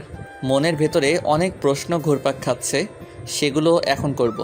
তুমি যখন অ্যাক্সিডেন্ট হয়েছিলে তার কিছুদিন পর কাউকে কিছু না বলে ওখানে চলে এসেছিলে কেন? ওই শহরে থাকলে আমি আরো খারাপ হয়ে যেতাম। আমি বুঝতে পেরেছিলাম আমার সকল বন্ধুগুলো আমাকে নয়, আমার টাকাকে পছন্দ করত। ওদের থেকে পিছু ছাড়ানোর জন্য ওই শহর ছেড়ে এসেছিলাম। এর সাথে আরো একটা কারণ আছে, ওই শহর ছেড়েছিলাম। দ্বিতীয় কারণ কি? আমার বাবা বড় বিজনেসম্যান হওয়ার কারণে অনেক লোকের সাথে শত্রুতা হয়ে গিয়েছিল। সেদিন অ্যাক্সিডেন্টে ও আমার বাবা একজন দুশ্মন করেছিল। এই কারণে কাউকে কিছু না বলে চলে এসেছি। তোমার বাবা এখন কি করে? এখানে ছোটখাটো ব্যবসা শুরু করেছে, সেটাই দেখাশোনা করে। তুমি হঠাৎ করে এত পরিবর্তন হয়ে গেলে কেন? এবং সারা দেশে অন্য কোথাও বাসা কিনতেও তো পারতে, সেটা না করে আমার বাড়ির সাথে কিনলে কেন? আমাকে নিয়ে কোনো উদ্দেশ্য আছে নাকি? না না, আপনাকে নিয়ে আমার কোনো উদ্দেশ্য নেই। আমি বা আমার পরিবার কেউই জানতো না যে এখানে আপনার বাড়ি। যদি জানতাম তাহলে এখানে বাড়ি কিনতাম না। থাক, সেই বিষয়ে কথা না বললে ভালো হবে। আপনি এখন আসুন এবং এরপর থেকে আমার সামনে আসবেন না, কেমন? যাওয়ার আগে আপনার কাছে ক্ষমা চাচ্ছি ভার্সিটি সেই রকম ব্যবহারের জন্য। আমি মন থেকে খুব কষ্ট অনুভব করি আপনার সাথে সেই ব্যবহারের কথা ভেবে। প্লিজ আপনি সেই কথাগুলো মনে রাখবেন না এবং আমাকে ক্ষমা করে দিবেন। আজকে আসি, অন্য একদিন কথা হবে। এটা বলে নুসরাত রুম থেকে বের হয়ে গেল। নুসরাতকে এখন থেকে ইরা বলেই ডাকবো। নুসরাত নামটা অনেক বড় হয়ে যায়। ইরার এইরকম পরিবর্তন দেখে অনেক অবাক হচ্ছি। জানি না সে কীভাবে নিজেকে পরিবর্তন করেছে। প্রথমে ভেবেছিলাম তার ভেতরে অহংকারী ভাব এখনও আছে, কিন্তু আমার ধারণা ভুল প্রমাণিত হলো। তার ভেতরে অহংকার বলে তেমন কিছুই দেখলাম না। দেয়াল ঘড়ির দিকে তাকালাম, দুপুর 12টার কাছাকাছি। সকালে নাস্তা করার পর কেন যে চোখ লেগে গিয়েছিল সেটা বুঝতে পারছি না। রুম থেকে বের হয়ে ড্রয়িং রুমে গেলাম। অবনী বসে বসে টিভি দেখছে, আম্মু রান্না করছে। আমি গিয়ে অবনীর পাশে বসে বললাম, সারাদিন টিভি দেখলে হবে? বাড়ির কাজকর্ম করলেও তো পারিস। ওদিকে আম্মু একা একা কাজ করতে পারে, অনেক বয়স হয়েছে, আগের চেয়ে শরীর অনেক দুর্বল। আমি কি করব? আম্মুই তো আমাকে কাজ করতে দেয় না। দিবে কিভাবে? কাজ তো করতে জানিস না। যা রুম থেকে আমার জন্য শার্ট নিয়ে আয়, বাইরে যাব। তুই নিজেও তো আনতে পারিস। পারবো না, তুই গিয়ে শার্ট নিয়ে আয়। অবনী আর কোনো কথা বলতে না দিয়ে শার্ট আনতে রুমে পাঠিয়ে দিলাম। সে নিজের পছন্দ মতো একটা শার্ট নিয়ে এসে বলল, নে এখন আমাকে মুক্ত করে দে, তোর জ্বালা সইতে পারছি না। জ্বালাতন করলামই না, একটুকুতে এমন অবস্থা হলে চলবে নাকি? দেখতে থাক আরও কত অবস্থা করি। আরও একটা কথা, ইরা যদি বাসায় আসে তাহলে ওর সাথে কথা বলবি না। ইরাকে? ইরাকে চিনিস না? নুসরাতের কথা বলছি। ভুল করেও ওর সাথে কথা বলবি না, কেমন? তোর সাথে কোনো সমস্যা হয়েছে নাকি? তোর প্রশ্নের উত্তর আমি দিতে পারবো না। যেটা বললাম তুই সেটা করবি, তাই হবে। এটা বলে শার্ট গায়ে দিয়ে বাড়ি থেকে বের হলাম। বাড়িতে ফেরার পর আজকে প্রথম এলাকা দেখতে বের হয়েছি। আগে এলাকায় অনেক রাস্তা ছিল, এখন সেগুলো বন্ধ করে দিয়ে ঘরবাড়ি করেছে, ফলে রাস্তার সংখ্যা অনেক কমে গিয়েছে। আশেপাশে গড়ে উঠেছে নানা রকমের বিল্ডিং, স্কুল, ছোট ছোট কারখানা, আরও অনেক কিছু। চারদিক দেখতে দেখতে রাস্তা দিয়ে হেঁটে যাচ্ছিলাম। হঠাৎ করে মুষলধারে বৃষ্টি শুরু হলো। এই মুহূর্তে বাড়ি ফিরে যাওয়া সম্ভব নয়। রাস্তার পাশে একটা ঘর দেখলাম, দৌড়ে গিয়ে সেখানে উঠলাম। ঘরের টিন দিয়ে পানি পড়ছে। পাশে মাটির ভাঙাচোলা দেখে মনে হচ্ছে এটা কোনো চায়ের দোকান ছিল, কিছু কারণবশত বন্ধ হয়ে গিয়েছে। ঘরের অনেক জায়গা দিয়ে পানি পড়ছে, তবে আমি যেখানে দাঁড়িয়ে আছি সেখানে জায়গাটা অনেক ভালো, তেমন বৃষ্টির পানি পড়ছে না। পাশে একটা বেঞ্চ আছে, অর্ধেক ভেজা অর্ধেক শুকনো, বসার জন্য অনেক উপযোগী। দাঁড়িয়ে থাকতে থাকতে পা ব্যথা হয়ে গিয়েছে, তাই আধা ভেজা হয়ে বেঞ্চে বসলাম। পকেট থেকে ফোনটা বের করে দেখলাম অবনীর নাম্বার থেকে 2টা মিসড কল। জোরে বৃষ্টি হওয়ার কারণে শুনতে পাইনি। অবনীর নাম্বারে কল ব্যাক করলাম। একবার রিং হতে কলটা রিসিভ করে বলল, হ্যালো ভাইয়া, এই বৃষ্টির ভেতরে কোথায় গিয়েছিস? তাড়াতাড়ি বাড়িতে আয়, তোর জন্য আমার অনেক চিন্তা হচ্ছে। আমি বাড়ি থেকে একটু দূরে আছি, বৃষ্টি কিছুটা কমলেই বাড়ি ফিরবো। তাড়াতাড়ি আসিস। আমি কলটা কেটে দিলাম। এখন কিছু বলে উত্তর দেওয়ার ইচ্ছে আমার নেই। ফোনটা পকেটে ঢুকিয়ে বাইরে তাকালাম। বৃষ্টি অনেক কমে গিয়েছে, রাস্তা দিয়ে লোকজন চলাচল শুরু করে দিয়েছে। বাড়িতে ফিরে যাওয়ার তেমন ইচ্ছে করছে না, মন চাইছে এলাকা ঘুরে দেখতে। অনেক দিন হয়ে গিয়েছে এলাকা দেখা হয়নি, আজকে সুযোগ পেয়েছি, এটা সহজে হাতছাড়া করব না। পুরো এলাকা ঘুরে দেখব। যেইভাবে সেই কাজ। বৃষ্টি পুরোপুরি থেমে যাওয়ার পর এলাকা ঘুরে ঘুরে দেখতে লাগলাম। আজকাল তেমন বন্ধু বান্ধবের দেখা পাচ্ছি না। সবাই বোধহয় নিজের জীবন গুছিয়ে নিতে ব্যস্ত। কেউ কেউ অফিসে আছে, কেউ বিদেশে, আবার কেউ অন্য জেলায়। কিছু কিছু চেনা বন্ধু বান্ধব ছোটো ভাই ছিল, কিন্তু তাদের সাথে আর তেমন কথা হয় না। ভাবলাম আজকে দেখা করব। কপাল খারাপ থাকার কারণে সেটাও করতে পারলাম না। সময় শেষে কারো দেখা না পেয়ে বাড়ির দিকে হাঁটা ধরলাম। বাড়ি ফিরে যখন কলিং বেল বাজালাম, তখন অবনী এসে দরজা খুলে দিল। আমি ভেতরে প্রবেশ করে নিজের রুমের দিকে যাচ্ছিলাম, এমন সময় চোখটা গেল কিচেনের দিকে। ইরা আম্মুর সাথে গল্প করছে। মেয়েটা বারবার নিষেধ করেছিলাম আমার সামনে যেন না আসে, তবু কেন যে আসে জানি না। আম্মুর দিকে খেয়াল করলাম, আম্মু অনেক হাসি মুখে ইরার সাথে কথা বলছে। আম্মু যদি ইরার সাথে কথা বলে খুশি থাকতে পারে তাহলে আমার কোনো আপত্তি নেই। যত ইচ্ছে কথা বলুক থাকুক, তবে সেটা শুধু কথা বলার জন্যই। ভাইয়া, তোকে একটা কথা জিজ্ঞেস করব। বিছানার উপর শুয়ে থেকে মোবাইল টিপছিলাম, এমন সময় অবনী রুমে প্রবেশ করে কথাটা বলল। কি জিজ্ঞেস করবে সেটা জানার জন্য বললাম, হ্যাঁ বল, কি জিজ্ঞেস করবি? অবনী এসে আমার পাশে বসলো, তারপর আমার ডান হাত শক্ত করে ধরে বলল, তুই তো আমাকে অনেক ভালোবাসিস, তাই না? আরে পাগলি, তুই আমার ছোট বোন, তোকে ভালোবাসবো না তো কাকে বাসবো? তাহলে আমার একটা প্রশ্নের উত্তর দিতে পারবি? হ্যাঁ জিজ্ঞেস কর, উত্তর জানা থাকলে অবশ্যই দিব। নুসরাত আপুর সাথে তোর কিসের সম্পর্ক, বা নুসরাত আপুকে তুই চিনিস কিভাবে? আমার গলা শুকিয়ে গেল, ওর প্রশ্নের কি উত্তর দেব ভেবে পাচ্ছি না। অবনী আমার মুখের দিকে তাকিয়ে আছে উত্তরের অপেক্ষায়। বলবি না নুসরাত আপুর সাথে তোর কিসের সম্পর্ক, ও তাকে চিনিস কিভাবে? আসল সত্য বললে অবনী ইরাকে ভুল বুঝতে পারে, তাই কোনো একটা মিথ্যা বলে চালিয়ে দিতে হবে। নুসরাতের সাথে তেমন কোনো সম্পর্ক ছিল না, তবে আমরা একসাথে ভার্সিটিতে পড়েছি, সেখানে থেকে ওর সাথে একটু একটু পরিচয় ছিল আর কি। কিন্তু সমস্যা হলো ওখানে ওর নাম ইরা ছিল, এখানে নুসরাত হয়ে আছে, তাই তোর থেকে ওর বিষয়ে ইনফরমেশন নিচ্ছিলাম আর কি। তাহলে নুসরাত আপুর সাথে কথা বলতে না করেছিলি কেন?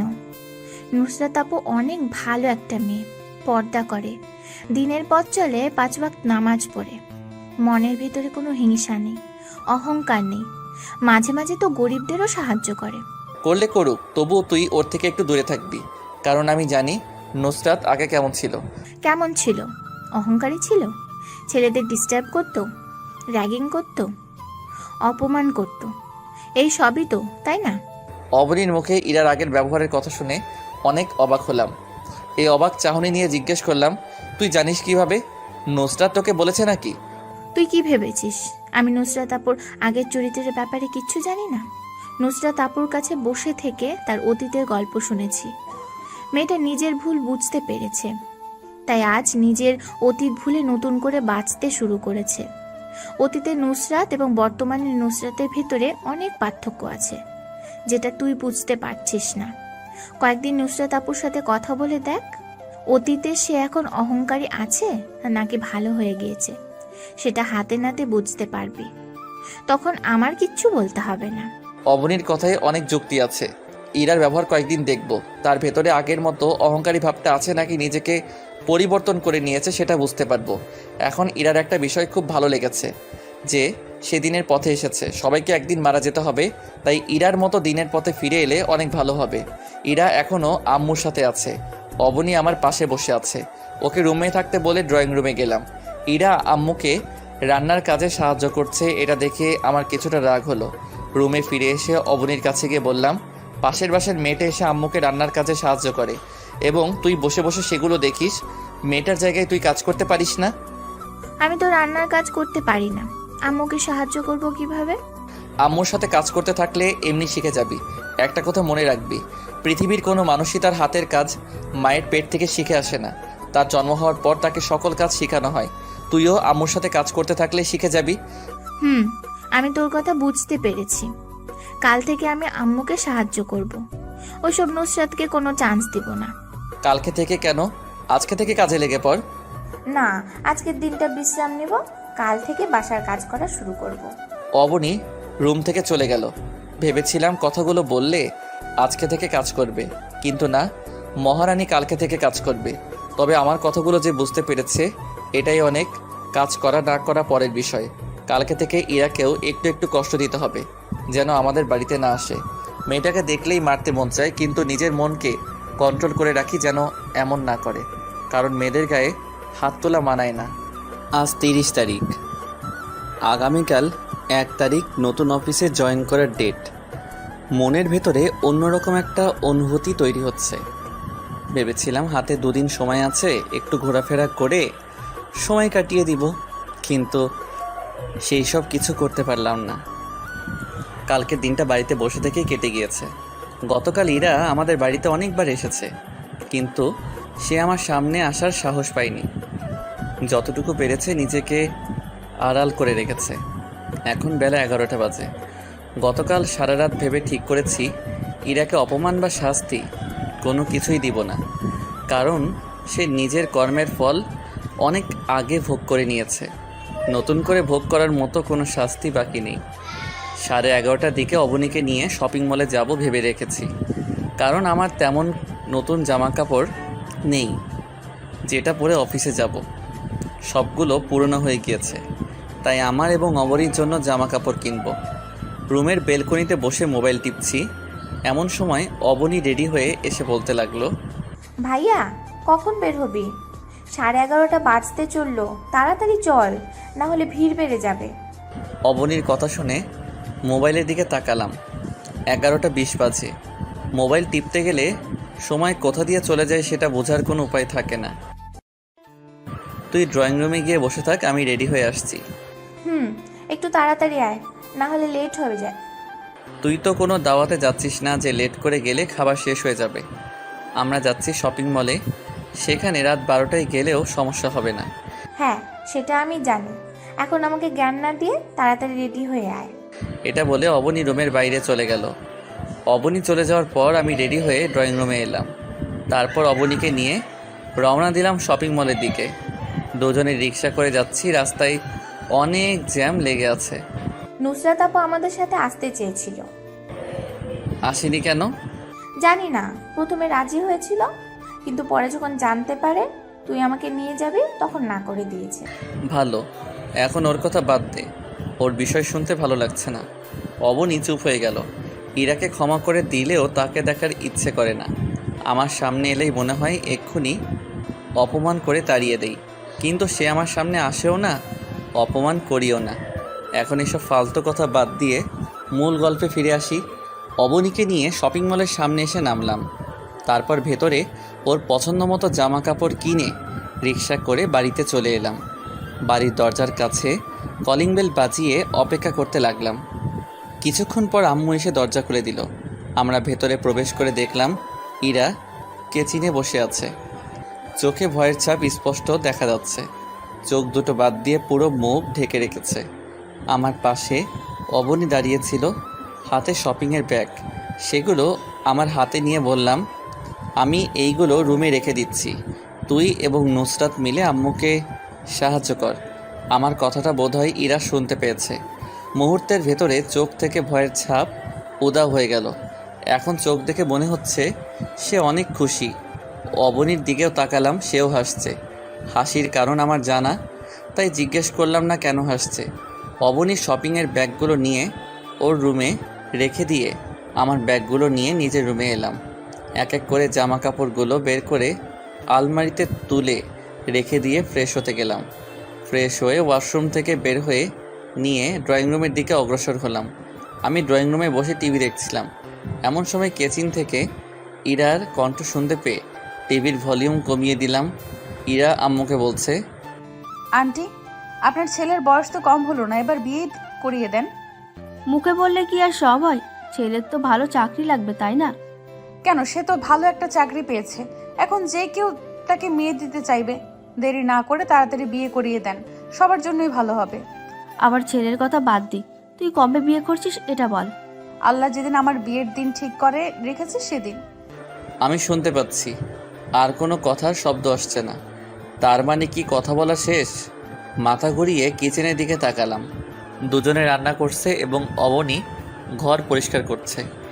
ইরা মেয়েটার বোধ হয় তার বাসাতে কাজ থাকে না, সবসময় আমাদের বাসায় এসে কাজ করে। যখন ঘড়িতে 1টা বাজলো, ইরা আমাদের বাড়ি থেকে নিজ বাড়িতে যেতে লাগলো।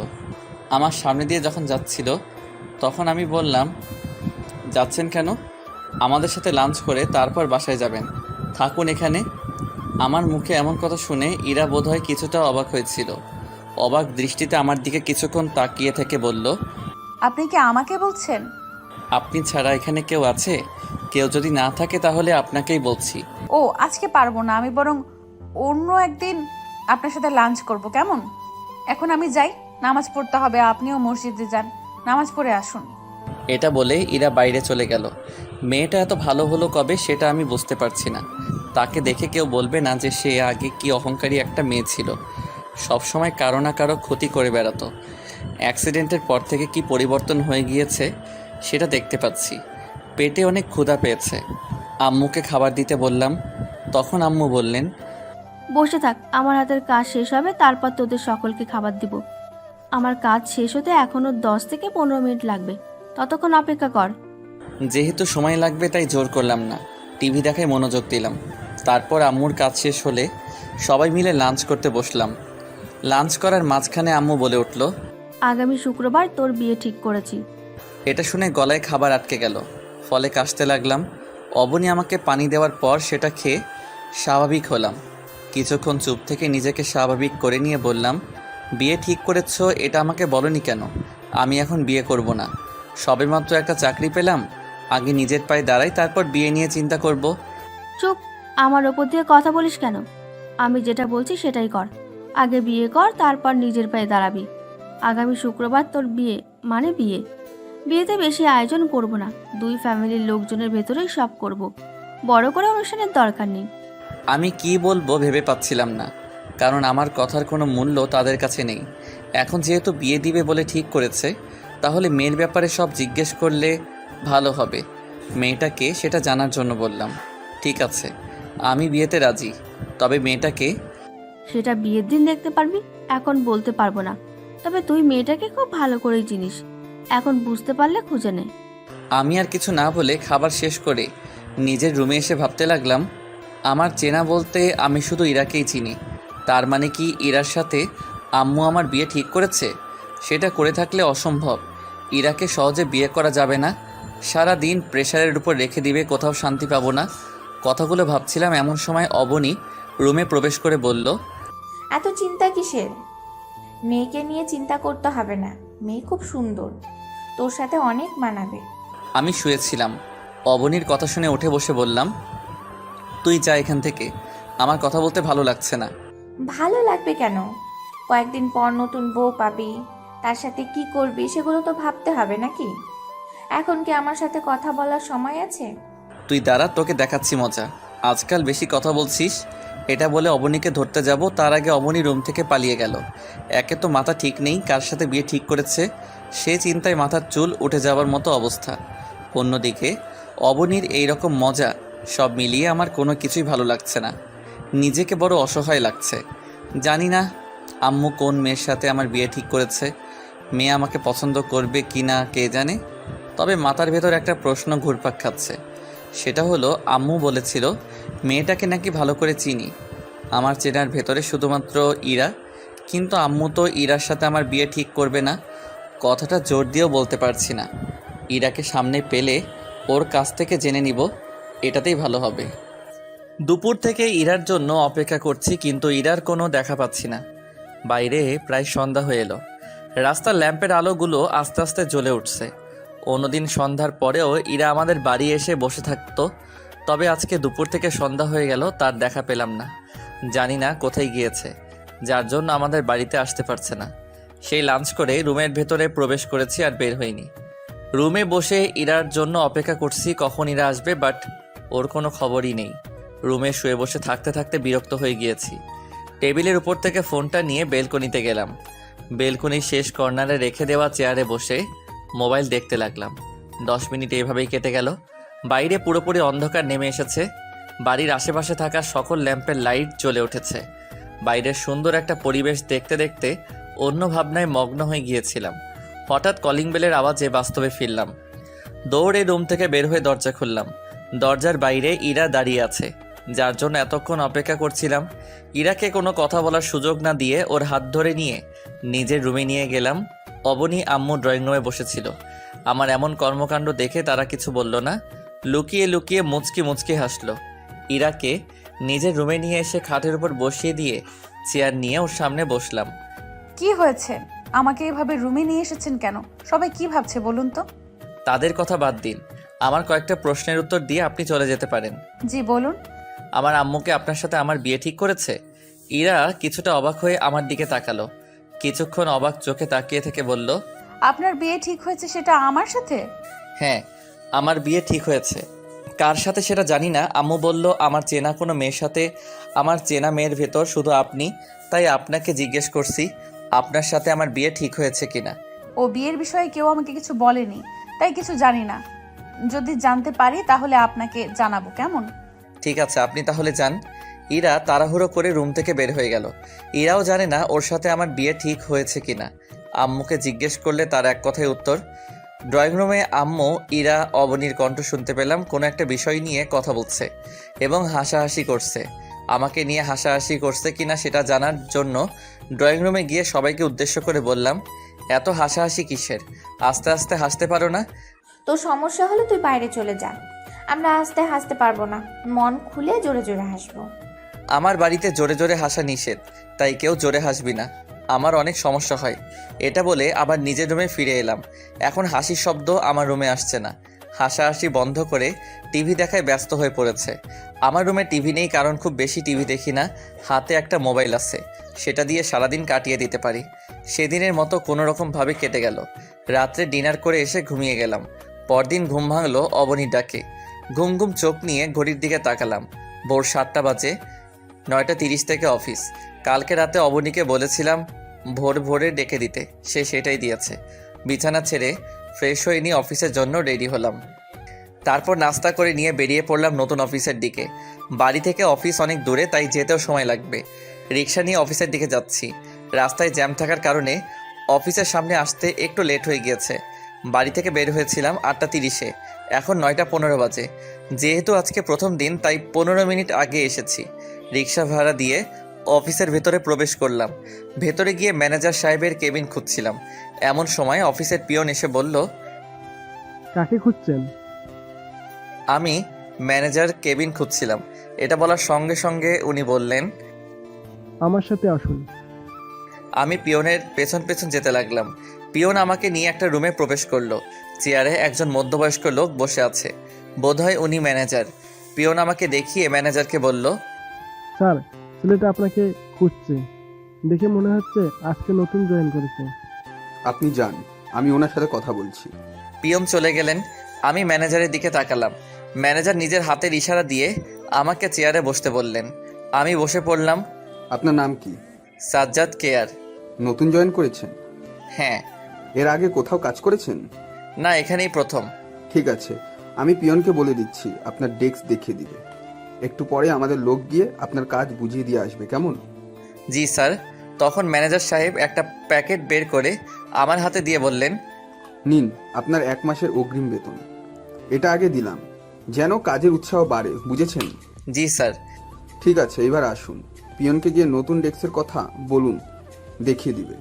আমি দেরি না করে রুম থেকে বের হয়ে এসে পিয়নকে ডেস্কের কথা বললাম। পিয়ন আমাকে ডেস্ক দেখিয়ে দিয়ে চলে গেলেন। আপনাদের বলে দেই, আমার বেতন 30,000 টাকা করে দিবে বলে বলা হয়েছিল। এখন ঠিক তত টাকাই পেয়েছি। আমার ছোট পরিবারে এই টাকাতে আরামে চলে যাবে। ডেস্কে বসে অন্যদের কাজ করা দেখছি, যদি তাদের কাজ দেখে আমি কিছুটা বুঝতে পারি। কিন্তু না, এক একজনকে এক এক রকম কাজ দেওয়া হয়েছে। আমি নিজেও জানি না আমাকে কি কাজ দেওয়া হবে। একটু পর পিয়ন একজনকে ওনার সাথে করে নিয়ে এসে আমাকে দেখিয়ে বলল, ওনাকে কাজ বুঝিয়ে দিন। পিয়নের সাথে আসা লোকটি আমাকে কাজ বুঝিয়ে দিতে লাগলো। আমি যে কোনো জিনিস বা কাজ খুব সহজে বুঝে যাই, তাই এটাও বুঝে গেলাম। একবার ভালো করে দেখিয়ে দেওয়ার পর আমার মাথায় কাজ করার পদ্ধতি ঢুকে গেল, তাই লোকটার দেখানো নিয়মে কাজ করতে লাগলাম। প্রথমে 1 থেকে 2 বার একটু ভুল হয়েছিল, কিন্তু কয়েকবার করার পর সব ঠিক হয়ে গিয়েছে। সারাদিন একভাবে কাজ করে সন্ধ্যায় বাড়িতে ফিরলাম। সারাদিন কাজ করে শরীর অনেক ক্লান্ত, তাই ফ্রেশ হয়ে খাবার খেয়ে ঘুমিয়ে গেলাম। পরদিন আবার অফিসে গেলাম। সারাদিন কাজ করে সন্ধ্যায় বাড়ি এলাম। এভাবে দেখতে দেখতে বিয়ের দিন মানে শুক্রবার চলে এলো। আজকে সন্ধ্যায় বিয়ে, অথচ বাড়িতে তেমন আয়োজন নেই। আম্মু বলেছিল বাইরের কাউকে বিয়েতে ডাকবে না, 2 পরিবারের লোকজন সাথে থেকে নাকি বিয়ে পড়িয়ে দিবে। আজ বিয়ে হবে এটা জানলেও মেয়ের বিষয় কিছু জানতে পারিনি। কোনো মেয়ের সাথে আমার বিয়ে হবে না হবে সেগুলো কিছুই জানি না। ইরাও বলতে চেয়েছিল, কিন্তু কয়েকদিন ধরে ইরার সাথে দেখা হচ্ছে না। তার সাথে সে নাকি আমাদের বাড়িতে আসছে না। এখন দুপুর 3টা বাজে, নিজের রুমে শুয়েছিলাম। এমন সময় অবনী আমার রুমে প্রবেশ করে বলতে লাগলো, ভাইয়া এখনো শুয়ে আছিস কেন? তাড়াতাড়ি ওঠ, বাইরে আমার বান্ধবীরা এসেছে। একটু পর আমরা সকলে রওনা দিব। তাড়াতাড়ি করে ওয়াশরুমে গিয়ে ফ্রেশ হয়ে রেডি হয়ে নে। অবনীর কথা শুনে আমি দেরি না করে ওয়াশরুমে গিয়ে ফ্রেশ হয়ে বের হলাম। তারপর বিয়ের জন্য রেডি হয়ে ড্রয়িং রুমে এসে দেখলাম অবনীর কয়েকজন বান্ধবী বসে বসে গল্প করছে। আমাকে রুম থেকে বের হতে দেখে ওরা আমার রুমের ভিতরে চলে গেল। একসাথে এতগুলো মেয়েকে আমার রুমে প্রবেশ করতে দেখে অনেকটা অবাক হলাম। রুমের ভেতরে অবনীও ছিল, তাই আমি অবনীকে ডেকে বললাম, এতগুলো মেয়ে নিয়ে আমার রুমে কি করবি? বের হ তাড়াতাড়ি। বের হব কেন? তোর রুমে আমাদের অনেক কাজ, সেগুলো শেষ হলে তোর রুম মুক্ত করে দেব। কাজ শেষ না হওয়া পর্যন্ত রুম ফাঁকা পাবি না। এটা বলে রুমের দরজা লাগিয়ে দিল। আমি বাইরে থেকে অনেকবার ডাকলাম, কিন্তু ওরা কেউ দরজা খুলল না। আমি হতভাগ্য, অন্য কোনো উপায় না পেয়ে ড্রয়িং রুমে বসে টিভি দেখতে লাগলাম। বিকেলে 5টার সময় আম্মু ড্রয়িং রুমে এসে বলল, বসে বসে টিভি দেখছিস কেন? তোর কোনো বন্ধু বান্ধব থাকলে আসতে বল। তোর বউকে নিয়ে আসতে একা যাবি নাকি? বন্ধু কোথায় পাবো? আমার যে বন্ধু আছে তারা সবাই জেলার বাইরে থাকে। তার চেয়ে বড় কথা হলো ওদের হাতে এতটাও সময় নেই যে আমার বিয়েতে আসবে। সবাই নিজের পরিবার নিয়ে ব্যস্ত আছে। ও আচ্ছা, আমি তাহলে তোর মামাকে আসতে বলি, এটা ভালো হবে, কি বলিস? সেটা তোমার ইচ্ছে, ওর ভেতরে আমি কিছু বলবো না। আম্মু কিছু না বলে অন্য রুমে চলে গেল। একটু পর মামা বাড়িতে এলো। তারপর আমরা তাকে নিয়ে রওনা দিলাম মেয়ের বাড়ির উদ্দেশ্যে। মেয়ে কোথায় থাকে সেটা আমি জানি না। আম্মু রাস্তা বলে দিচ্ছে, ড্রাইভার সেই অনুযায়ী গাড়ি নিয়ে যাচ্ছে। অনেকক্ষণ যাওয়ার পর আমরা একটা বাড়ির সামনে এসে থামলাম। আম্মু গাড়ি থেকে নামলো, সাথে আমাকেও নামতে বলল। আমি নামার পর সবাই মিলে ভেতরে গেলাম। আমরা মোট 4 জনের মতো লোক আছি, তবে আমাদের সাথে অবনী আসেনি। আমি, আম্মু, মামা এবং ওনার একজন লোক এসেছে। আমার বিয়ের বিষয়ে কাউকে তেমন জানানো হয়নি, তাই কেউ আসেনি। যদি তাদের দাওয়াত দিতাম তবুও তারা আসতে পারতো না, তাই ইচ্ছে করেই বলিনি। মেয়ের বাড়িতেও তেমন একটা মেহমান দেখলাম না, তেমন বড় মাপের আয়োজন করেনি তারাও। সন্ধ্যার একটু আগ দিয়ে কাজে এসে আমাদের বিয়েটা পড়িয়ে গেল। আমার বউ আমার পাশে বসে আছে, অথচ আমি ওর চেহারা দেখতে পাচ্ছি না, কারণ সে অন্য মেয়েদের মতো বিয়ের শাড়ি পরে নেই, বোরকা পরে আছে, তার সাথে পুরো মুখ ঢেকে রেখেছে। এই বিষয়টা আমার অনেক ভালো লেগেছে, কারণ আমার কাছে বোরকা পরা মেয়েদের খুব ভালো লাগে। বিয়ের কাজ সম্পূর্ণ হওয়ার পর ঘণ্টাখানেক মেয়ের বাড়িতে থেকে আমার বউকে নিয়ে নিজের বাড়ির দিকে রওনা দিলাম। আমার বাড়িতে আসার পর অবনী এসে বউকে আমার রুমে নিয়ে গেল। বাড়ির সবাই এখন নতুন মেহমানকে নিয়ে ব্যস্ত। আমাকে সময় দেওয়ার মতো সময় কারো নেই। আমি অসহায় ছেলের মতো মোবাইলটা নিয়ে ড্রয়িং রুমে বসে ফোন চালাতে লাগলাম। রাত 11টার দিকে অবনী আমাকে রুমে যেতে বলল। তখন আমার চোখে ঘুমে একাকার, কারণ আমি বেশি রাত জেগে থাকি না, যত তাড়াতাড়ি সম্ভব হয় ঘুমিয়ে পড়ি। ঘুম ঘুম চোখ নিয়ে রুমের ভেতরে প্রবেশ করলাম। তখন খাটের উপর থেকে আমার বউ নেমে এসে আমাকে সালাম করে আবার খাটের উপরে গিয়ে বসে পড়ল। আমার চোখে অনেক ঘুম ছিল, তাই ঝিমঝিম করতে করতে খাটের উপর গিয়ে বসলাম। সে এখনো বোরকা পরে নিজের মুখ ঢেকে আছে। আমার এই রকম অবস্থা দেখে সে বলতে লাগলো, আপনি এরকম করছেন কেন? নেশা করেছেন নাকি? কথাটা শুনে মুহূর্তের ভেতরে চোখ থেকে ঘুম উড়ে গেল। বড় বড় চোখ করে আমার স্ত্রীর দিকে তাকিয়ে বললাম, আমাকে দেখে কি আপনার নেশাখোর মনে হয়? আমি সেটা বলিনি। আপনি যেমন ব্যবহার করছেন তাতে বোঝা যাচ্ছে আপনি কিছু খেয়েছেন। আমি কিছুই খাইনি, আমার অনেক ঘুম পেয়েছে তাই এমন করছি। এত সুন্দর রাতে আপনার ঘুম পাচ্ছে?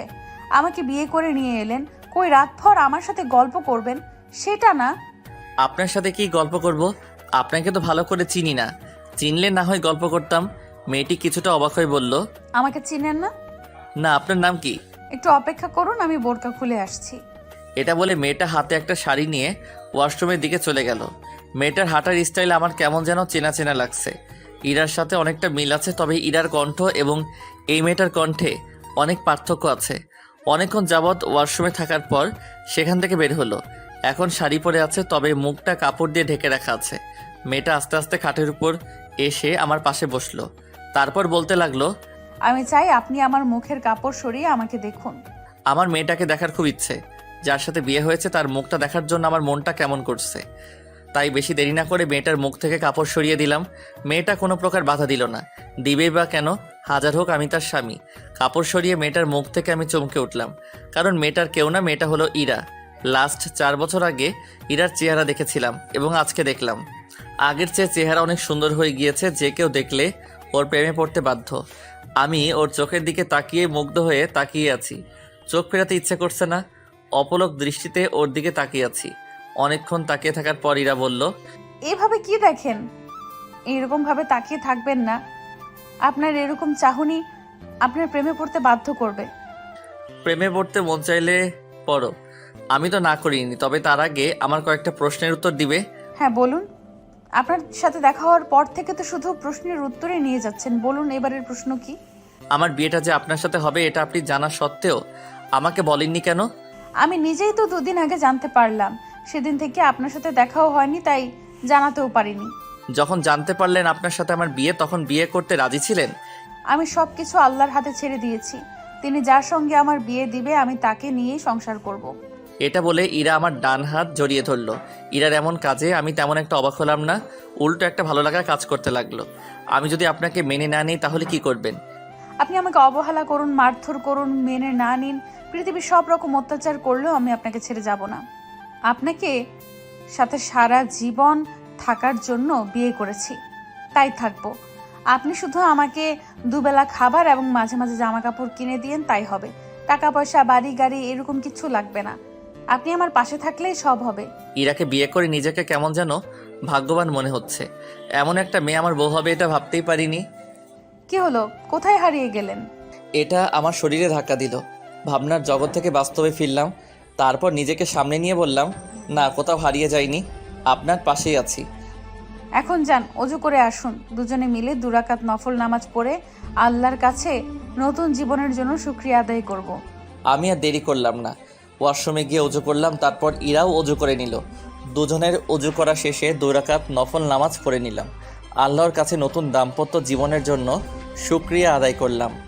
নামাজ শেষে দুজনে আবার খাটের উপর এসে বসলাম।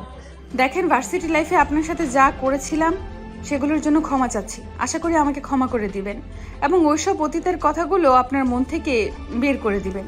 আমি ওইসব কথা মনে রাখিনি এবং ক্ষমা অনেক আগে করে দিয়েছি। ধন্যবাদ। মাঝে মাঝে এমন ভুল করলে ক্ষমা করবেন তো? করব, তবে ফ্রিতে নয়। আজকাল ফ্রি কাজ করা বন্ধ করে দিয়েছি। ধ্যাৎ, আমি কখন বললাম যে ফ্রিতে কাজ করব? আপনাকে সব সময় যে আদর করব সেগুলো কি হবে? এটা বলে ইরা লজ্জায় নিজের মুখটা আমার বুকে লুকালো। পাওনার কথা শুনতে আমার দেনমোহরের কথা মনে পড়ে গেল। তখন বললাম, আমাদের দেনমোহর কত করা হয়েছে? 1001 টাকা। আমি টাকা বের করে ইরার হাতে দিলাম। তবে ইরা টাকাগুলো না নিয়ে আমাকে ফিরিয়ে দিয়ে বলল, আমার এই টাকা লাগবে না। আপনি সারা জীবন আমার পাশে থাকলেই হবে। আপনার দুঃখ, কষ্ট, আনন্দ আমাকে আপনার অংশীদার বানিয়ে নেন। তোমার এত ভালোবাসা আমি কি করে রাখবো? আমি শিখিয়ে দেব কিভাবে ভালোবাসা রাখতে হয়। শুধু আপনি আমার সাথে থাকবেন, তাই হবে। রাত 3টার সময় দুজনকে ধরে শুয়ে আছি। এমন সময় আমার কানে ইরার ফিসফিস কণ্ঠে বলে উঠল, ভালোবাসি, আপনাকে অনেক ভালোবাসি।